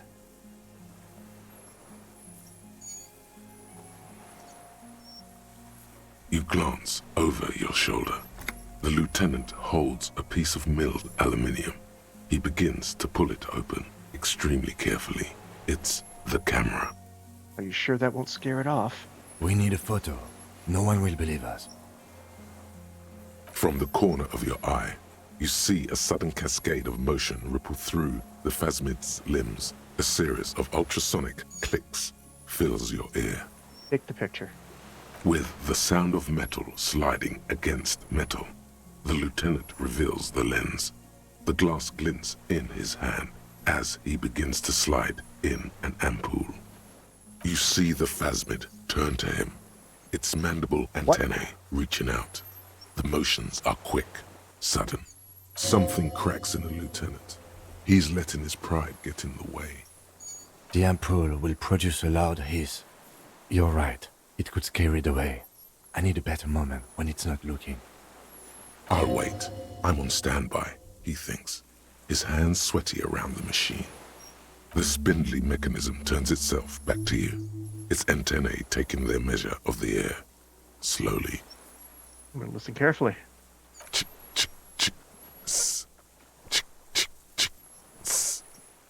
Say something to it quietly. Don't be afraid. Nothing changes in the cyclical braying motion of the creature's limbs. They are porcelain white on the inside and reed-colored on the out. Beige, light brown, and striped. You are unsure if it is scared or not. Its insect mind is impenetrable to your reasoning.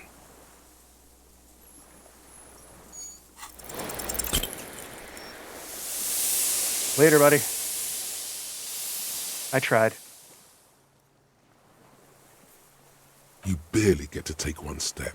The invertebrate reacts with uncanny speed, skating away across the water. It's gone, like a skipping stone, leaving nothing but rings on the sea's calm mirror. Where? Where did it go? You never had a chance.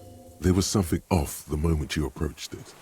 It was scared of you, of humans. I should have taken the pheromone from Morel. I don't think it had anything to do with the ox spray. It was just scared. There is uncertainty in his phrasing. Yeah, you're probably right. Am I? I don't know. I'm not an entomologist. Neither was the parascientist. The only thing I'm sure of is we saw it. It was real. Where did it go? Can you see it? No. It's gone for now, Lieutenant Yefreiter. How did it do that? Glide? It appears the insect can walk on water, like a water strider, you know? It's almost as fast. Uncanny. Tell me you got the picture. He shakes his head in silence, an expression on his face that you've never seen there before. It's just a blur. What now? What now? What are you doing, buddy? In some kind of strange, semi-catatonic state. Our suspect's not looking so good. We should check him over. Also, it looks like it has some kind of nest there. Maybe there's proof in there. In the reeds, where the phasmid was hiding, you see a little flash of white. Porcelain white. Where's this going?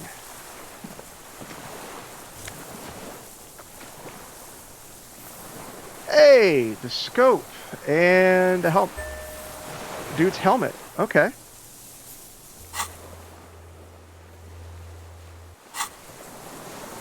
Well, that's a thing.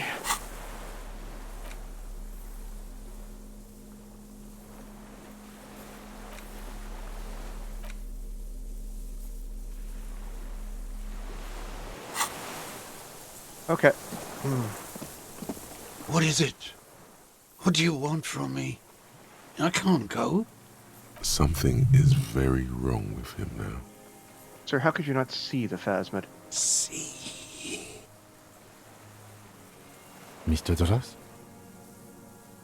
The man does not respond. He keeps staring, black eyes glazed over and bulging from their sockets, his gap-toothed mouth shaking. like an addict of some terrible substance.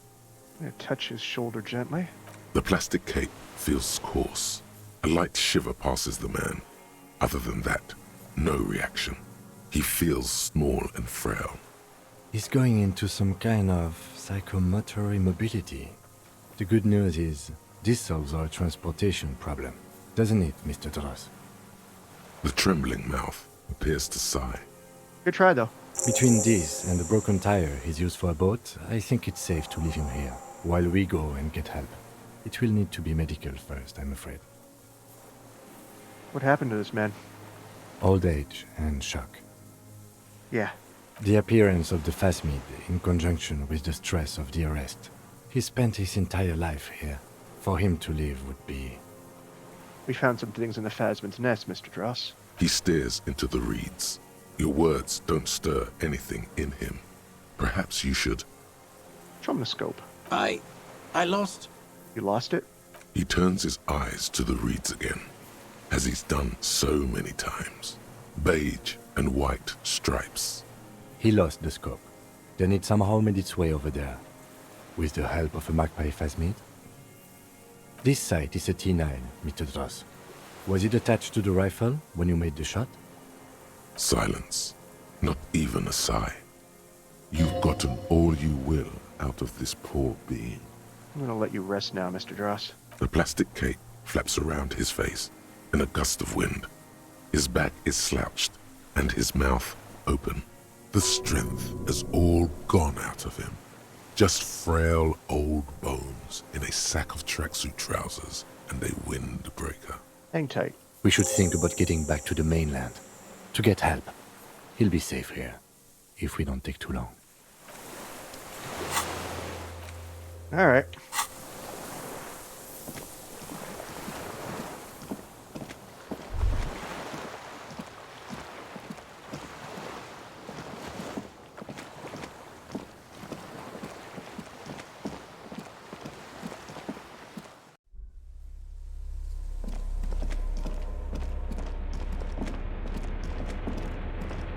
Yeah, we solved it.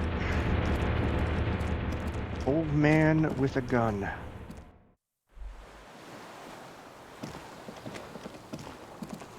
It was a near thing. The skiff is swaying on the waves. Let's. We are done here. The skiff rocks gently under your weight as you get in. The ride back is uneventful and quiet. But for the sound of conversation on the water, there is someone inland waiting for you. Two men and a woman stand on the concrete square of a nameless village, looking at a small yellow boat as it draws closer. The sea is calm. You reach the jetty and climb out of the skiff.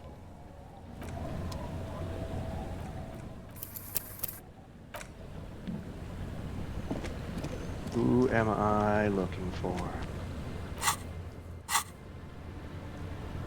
Lillian is gone.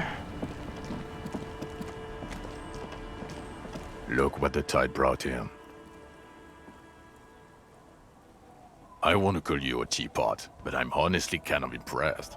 No idea where you got all that gear, but there's no doubt in my mind that some bad people are looking for it. Also, you look like a fucking idiot. Well, thanks, Sean. Whatever this is, it is completely unimportant compared to what you've just seen. This is the man with sunglasses from the Whirling in Rags. But where are his sunglasses? Wait, you're the man with sunglasses. That's right. And you're some kind of murder machine. The armor. No one else seems bothered by it. Oh, really? They don't seem bothered by it? That's because you're a cop in an exoskeleton. Yes, that has always explained it. This is not the first time he's seen you all decked out in Wacko. Vic, calm down. Who are you people? Hello, I'm Trent Heilerstam. I believe we've met on several occasions. You're a cop too. I'm your goddamn partner, Jean Vicomar, and this is your special task force. Or what's left of it. Special Consultant Trent Heilerstam, Patrol Officer Judith Minot. Hi. We've come to scrape what's left of you off the pavement. Lieutenant Kim Kitsuragi, Precinct 57. We've just come from the island, where our investigation led us. The scene is making even him feel as though he has to justify your actions. We might need your help with something later. As if he recalled that he's in fact a decorated police lieutenant and not a naughty boy. But this is clearly a departmental matter, so I'm going to leave you to discuss it among yourselves. Well, thank you, Lieutenant. It's good to meet you, Lieutenant Kitsuhagi. Letting the lieutenant know he shouldn't feel embarrassed over the shitstorm that's about to befall you. Oh, what's this all about? Ari, we want to help you. Trant, I believe this is where you come in? I don't quite know what I'm doing here. I was asked to participate as an expert. I think I need to manage your expectations a little. I'm at best an enthusiast in cognitive science. My background is in something else entirely. I engage in neurology on a merely theoretical level. In fact, I should probably get going. No, Trant, it's too late. You're part of this shit now. What have you got to say for yourself, shit kid? I don't like this guy. What does he have to say for himself? He left you to catch the bullets. Shit kid. What an interesting moniker.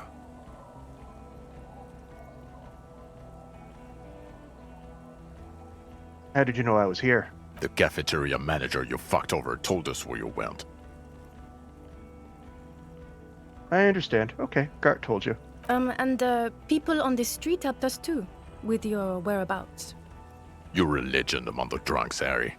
A legendary local drunk. So Trant Heidelstrom turns out to be special consultant Trant Heidelstrom. Who's the kid then? Yes, I'm Trant Heidelstein. I never said I wasn't Trant Heidelstein. Wait, what's up with the kid then? Mikhail? Mikhail is my son. Oh, okay. Sorry. No problem. So you're Trant Heidelstrom, special consultant. I get it. Again. I was asked to share my take on some of the more fringe academic theories developed in Königstein in the 30s. For example, partial psychotraumatic amnesia, group personality theory. He's here to see if you're insane. He is smart. Let's move on. You mentioned a task force? Yeah. Major Crimes Unit, under Lieutenant Dubois and Vicomar. Ring any bells? Yeah, who else is in this? Refresh your memory? It's a goddamn Major Crimes Unit. There's you, me, Jude, Trant fucking Heidelstein, and Guillaume Baby. I'm technically just a civilian advisor. Oh, fuck you. You're part of this shit show. Who's Guillaume Bevy? Oh, that's an interesting story, actually. Guillaume Bevy is a police reporter who joined our team. He was really good. Then he left because he lost faith in your ability to lead the unit. Fair enough. Other people have left too. Good, smart people. People we won't get back. Only me and this really patient patrol officer are still here. And Trant because I'm forcing him to stay. Is this Guillaume Bevy blonde and partial to sunglasses? Is this Guillaume Bevy blonde with sunglasses like you were? See? There. He's getting it. I was impersonating him. Look at me, I'm G. Bevy. It was going to be funny, but then you really did have brain damage. So not so much anymore. He sincerely thought it was going to be amusing. For both of you. Alright, so what does the unit do? Do? It's a major crimes unit. We clear the desk of cases so Precinct 41 doesn't look like the worst station in town. We are shit tier now, Harry. Because of you. The 41st isn't...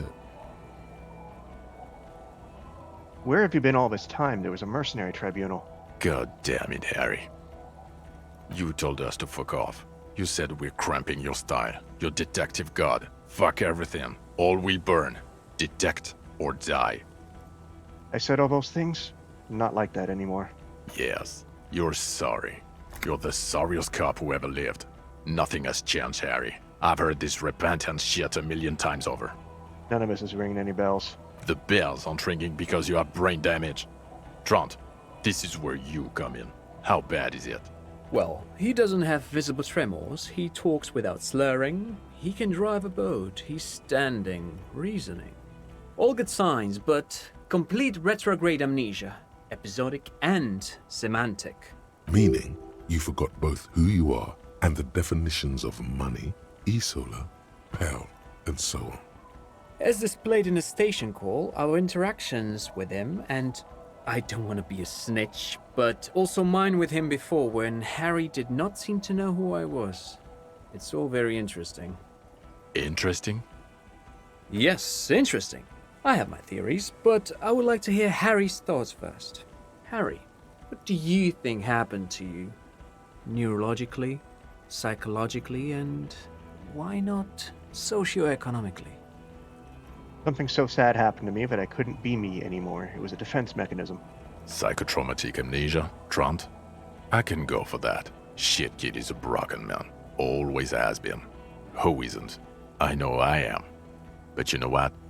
I keep my shit together. Also, I know a person can't wipe their own mind, however traumatic it gets. That doesn't happen. You're lying, or insane, or both. But Detective Vigmer, he has blanked out before. I have? Yes, a couple of times. After some of the more serious benders.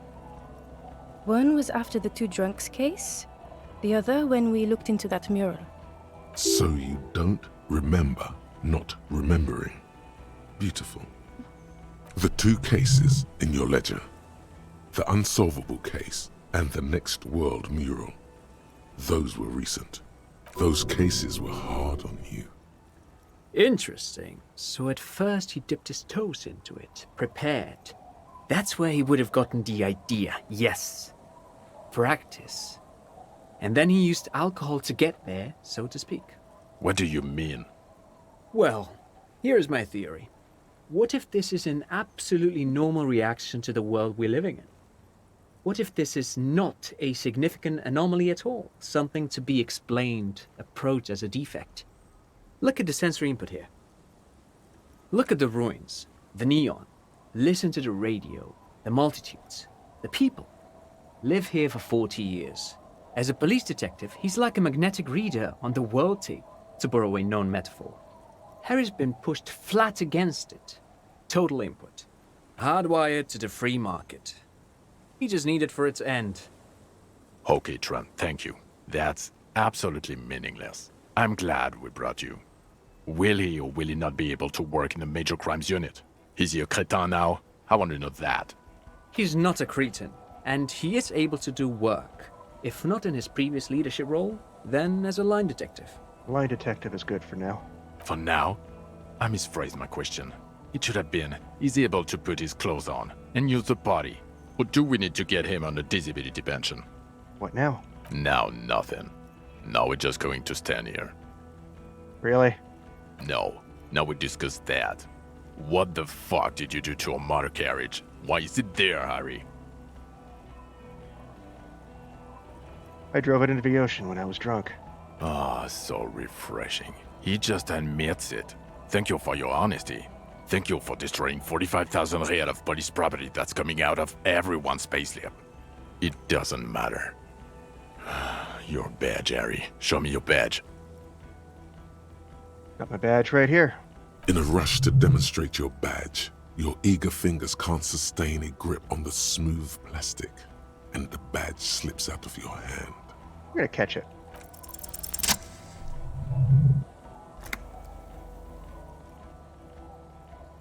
Not today, badge. I got the badge. All is well. And your gun? As if having your badge and gun are natural states, not achievements. What is it with all these material objects? My gun is right here. He has it. And he didn't drop it. You're drunk like a bum, Harry. Put that thing away before you kill someone. I'm not drunk. I haven't started drinking again. So you forgot to drink? I don't buy it. Why do you smell like a corpse then? He's wounded. It's been a long week, and he's handled an actual corpse. Yeah, it's been a bit of a week. I'm sorry. I smell bad. A bit of a week? You're drunk, and you let a suspect escape, a certain Clasier, because you were too drunk to assess a flight risk. We've read the reports, Sari. Lieutenant Kitsuhagi's. We know. Yeah, I let her go as an act of mercy. Oh, well. If you let her go, I'm not even gonna get into the other suspect who escaped. Another act of mercy? Or the fact that you're Everclear's little peony now, doing I don't know what for him. That's small-time stuff. That's nothing. That's a humorous anecdote. Compared to the 6 people who were gunned down, the streets are literally red with blood, Harry. It was fucking mass murder. He did everything he could. We did everything we could. The company hired and vetted mercenaries. Lieutenant Dubois got between them and the locals. Here comes the cavalry. He did so at considerable risk to his own life. He was shot and survived only because of his armor. We stopped an execution, not a negotiation. The loss of life was minimal compared to what it could have been. They also solved the case. It's solved. All of it. Detective, it's better if I do that. Fair enough. It's so much better if he does this. 1,000,000 times better. Thank you for the input, Lieutenant Kitsuragi. I didn't mean to suggest you didn't handle the situation. He thinks of apologizing, but decides against it. You've spent the week with him on this case. What is your take? On the case? On Lieutenant Geoffrey Dubois. Well, the drinking, the gun losing, also losing the badge. That's all true. Although he has not been drinking on the job this week. See? 1 week. Then there's the self-flagellation issue. He likes to apologize, profusely, making it sound like he's guilty of at least first-degree murder. It's not a good communication strategy for an officer. It's worrying, especially considering his political views. Detective Dubois is, as you may know, a Mazovian socio-economist. He wants to liquidate the ruling class, which, again, for a police officer, is a little odd. You should yell something. That's not a good idea. Yes, let's let the big boys talk. Other still, he is also an ultra-liberal hustler who is always on the grind. How he reconciles these 2 points of view, I do not know. But he is vocal about both of them. And then there's the motor carriage in the sea, something I was not present for. But despite all this, he is a great detective. One of the best I have seen, in fact. Aw, thanks, Kim. He can talk human beings into telling him anything, and he doesn't stop. In all the time I've spent with him, he has not once stopped working on the case. He is tireless, madly driven. And he solved it, near perfectly. In 1 week we have a confession, a murder weapon, and the perpetrator. Locked on the island right now, awaiting transportation. He apprehended a straggler who stayed hidden for 50 years, ever since the revolution, who's probably committed other murders over those years. Oh, and he also discovered a new species. A new species? A colossal stick insect, 3 meters tall. It's on the island, camouflage as the reeds. It unfolded from them. I did not, unfortunately, get a photo, but I believe it may have been the Insulindian phasmid. All right. I know this sounds fantastic, but I'm a 4 times decorated lieutenant of the RCM. I do not make up encounters with cryptids to spice up my day. I am very, very sane. I don't doubt you, Lieutenant. If you say it was the Insulindian phasmid, then it was the Insulindian phasmid. I'm still saying nothing. By God, is it somehow connected to the case? The killer did not seem to be aware of the phasmid's presence. Exhibiting a strange, atypical dementia, he fell into a stupor after its appearance. He became near catatonic. Yes, the phasmid may have contributed to his mental state in some way over the years. So it is connected. We could order a search. I could get people from EPIS on the island, entomologists, doctors. There must be signs of it in the reeds. If we found the Insulindian phasmid, well, that would be absolutely exceptional. The PR value alone. There, you need to make your case now. The floor is all yours. He prepared it well. The killer, Lilianovich Dross, we have a strong motive for him. Lilianovich. A revolutionary matronym. A revolutionary matronym? The custom started in Grad, where they have patronyms: Krasovich, Lasovich, etc.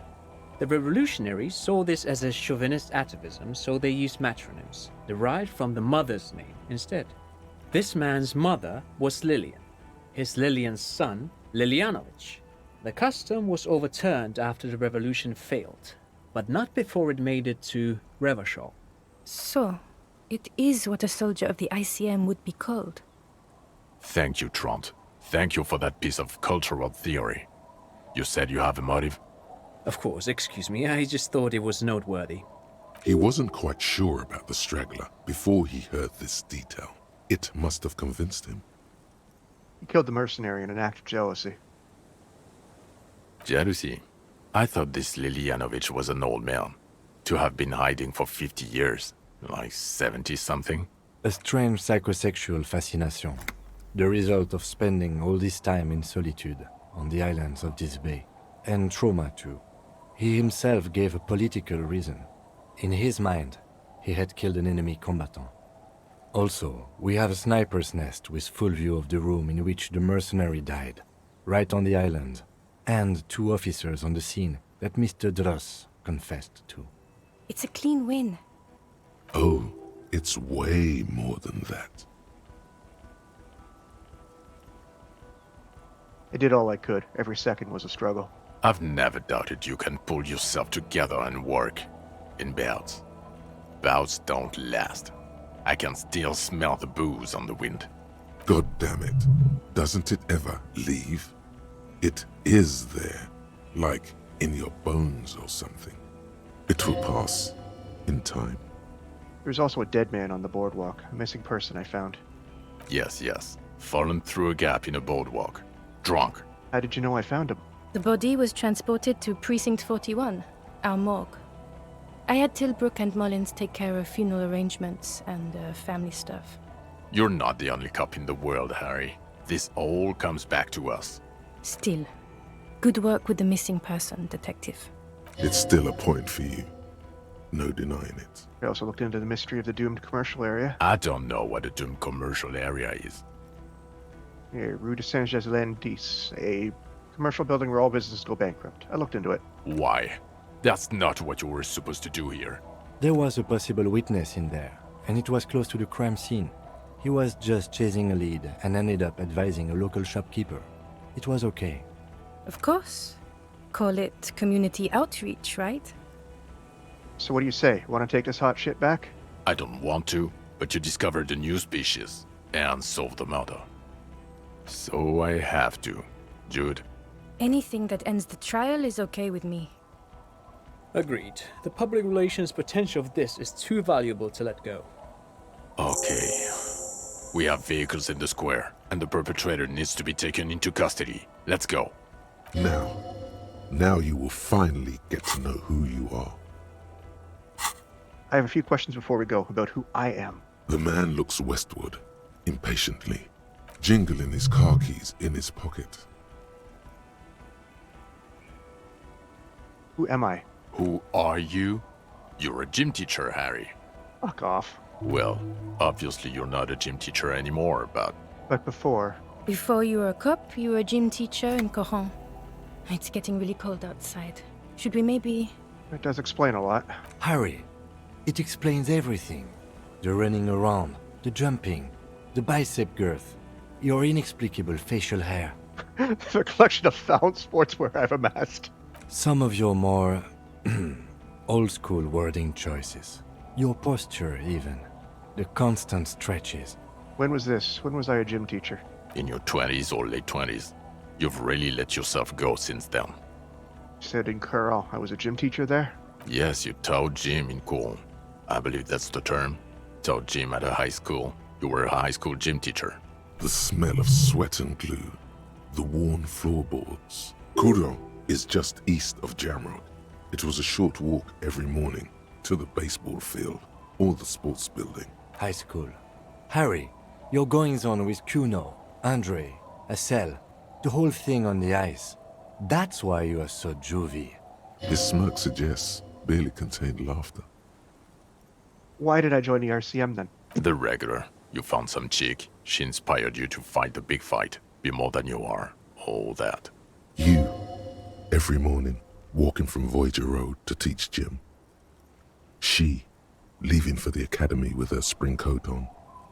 The air filled with the smell of smoke and raspberries, and incredible hope.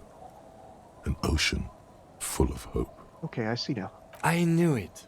I knew no normal human being can run like that. He's an honest-to-God gym teacher. Why am I like this? It's not a mystery. Some chick fucked you over. Also, you were drunk. You really went with it too. Really maximized the damage. Was her name Dora? Yeah. Dora Engelund, I think. Not Dora Dubois. So we weren't even married? No one is married anymore. This is Revachol. When was this? God, I don't know. 6 years ago? She was way before my time. 6 years and you haven't gotten over it? What the hell is wrong with you? 6 years? Yeah. Or 7. You're not doing too good there. It's an old man thing. 2 old years equals 1 normal year. That and Dora Engelund really tore you a new one. A big one. Who is she? Incredibly bangable. I mean, what did she do? She was incredibly fuckable. A beautiful bourgeois woman. Wayfish. Like a Welkin, basically. Snow Welkin. Blonde Welkin. Heartbreak Welkin. Pain Welkin. I've only seen a picture, but it's obvious you formed a real spiritual connection with how pretty she was. One you never recuperated from.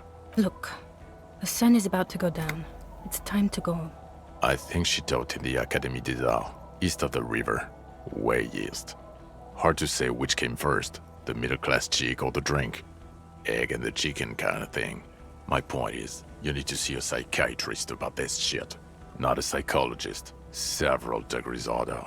Is there something harder than a psychiatrist? A forensic psychiatrist? Go talk to that. In other words, he's heard enough about this. Precinct 41, what kind of station is it? Us?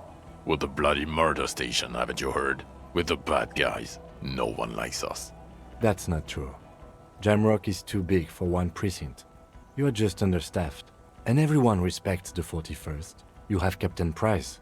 Thank you, Lieutenant. You're being kind. It is an understaffed station and the district is too big, which is why we need to... Get back to it.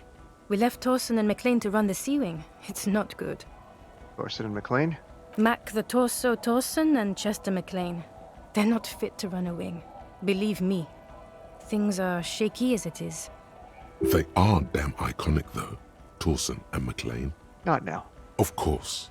And the Sea Wing is... God. There are 4 wings, Harry. A, B, C, and D. We're in C. It's made of losers and clock punchers. You and I reconceptualized it as a task force. It was a mistake. There's also a lot of outside help involved, not only me. Other losers too. He's anything but a loser. Although he would like to be seen as one. It's cooler that way. And Price is... Ptolemy Price? He's the son of the old Price, one of the founders of the RCM. He's one of the most highly regarded men in the Force. You're lucky. Somewhere under the curved roof of a former silk factory, shaped like a ladybird with 2 chimneys, Police Captain Ptolemy Price sits behind a heavy wooden desk. Resident medic Nix Gottlieb pours him coffee. It's silent in the captain's office. They speak of change, the city, the tension on the streets. They speak of the events of April and the blood on the streets in May. Did we recently shoot up a church by any chance? So he remembers that. Yes, there may have been a raid on some churches. It wasn't good press. Shooting up churches never is. I was out of town, to be clear. What happened? Why did we need to go there? Our enemies were hiding in a church, to the best of our information. That's it. I'm not talking about this anymore. Your security clearance is shit tier right now. You have to wait for it to go up. He means it. The RCM and its enemies will not be discussed on this coast. So I work in the bloody murder station. Okay. It's not the bloody murder station. It's an old converted silk mill with green desk lamps and a coffee corner.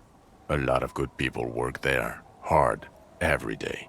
Jamrock is the largest ghetto in Rivershore.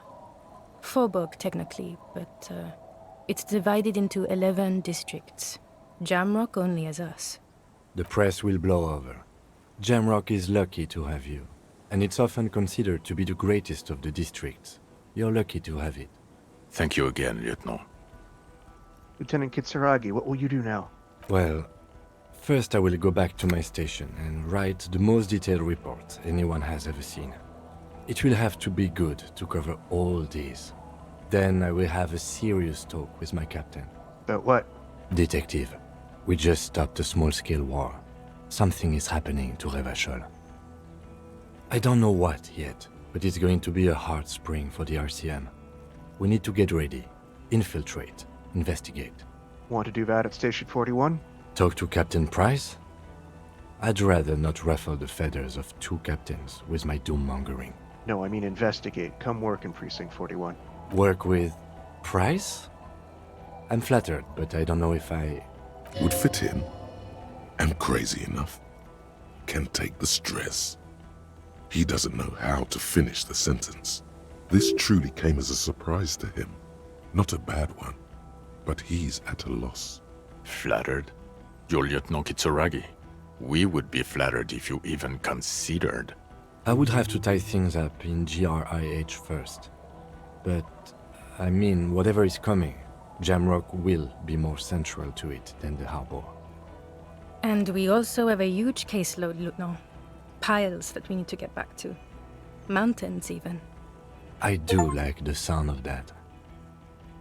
He's really considering it. I'm ready. Good.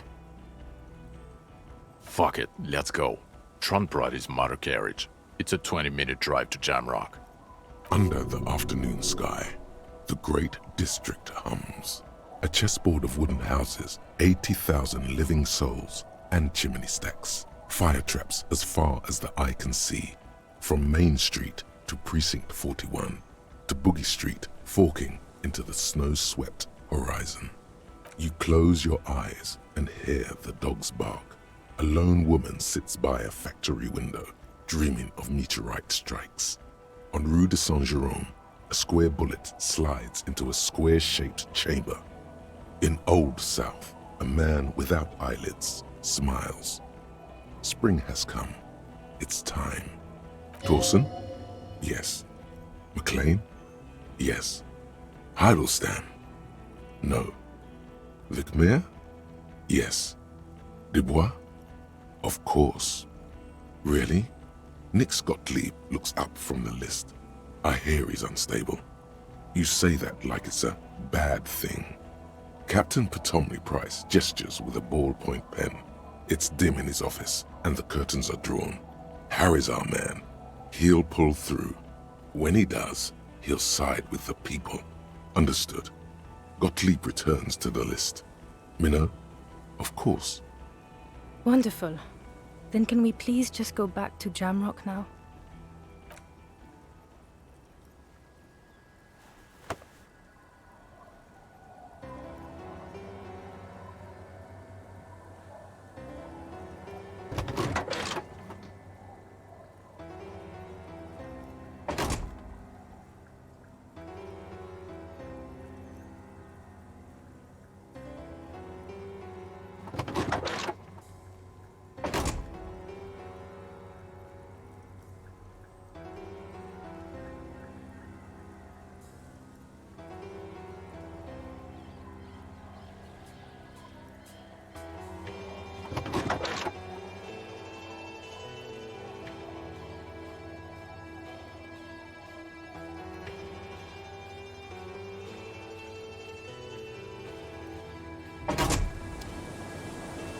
What a fucking masterpiece. It's sad that there won't be a sequel to this. I wish there would. Robert Kurbitz is a fucking genius. Yeah, credits. Thank you very much for watching. As always, this will be on YouTube. Like, follow, subscribe, all that fun stuff. If you happen to see this in a VOD on Twitch, and it's somehow not muted for audio, because I think it will be many times over, go ahead and shoot me a follow. Not sure what I'm going to play next. Something hopefully a little bit less dark. Yeah, that was incredible. Thank you so much for watching. Have a great day. Thank you, Internet. Have a good one. Bye-bye.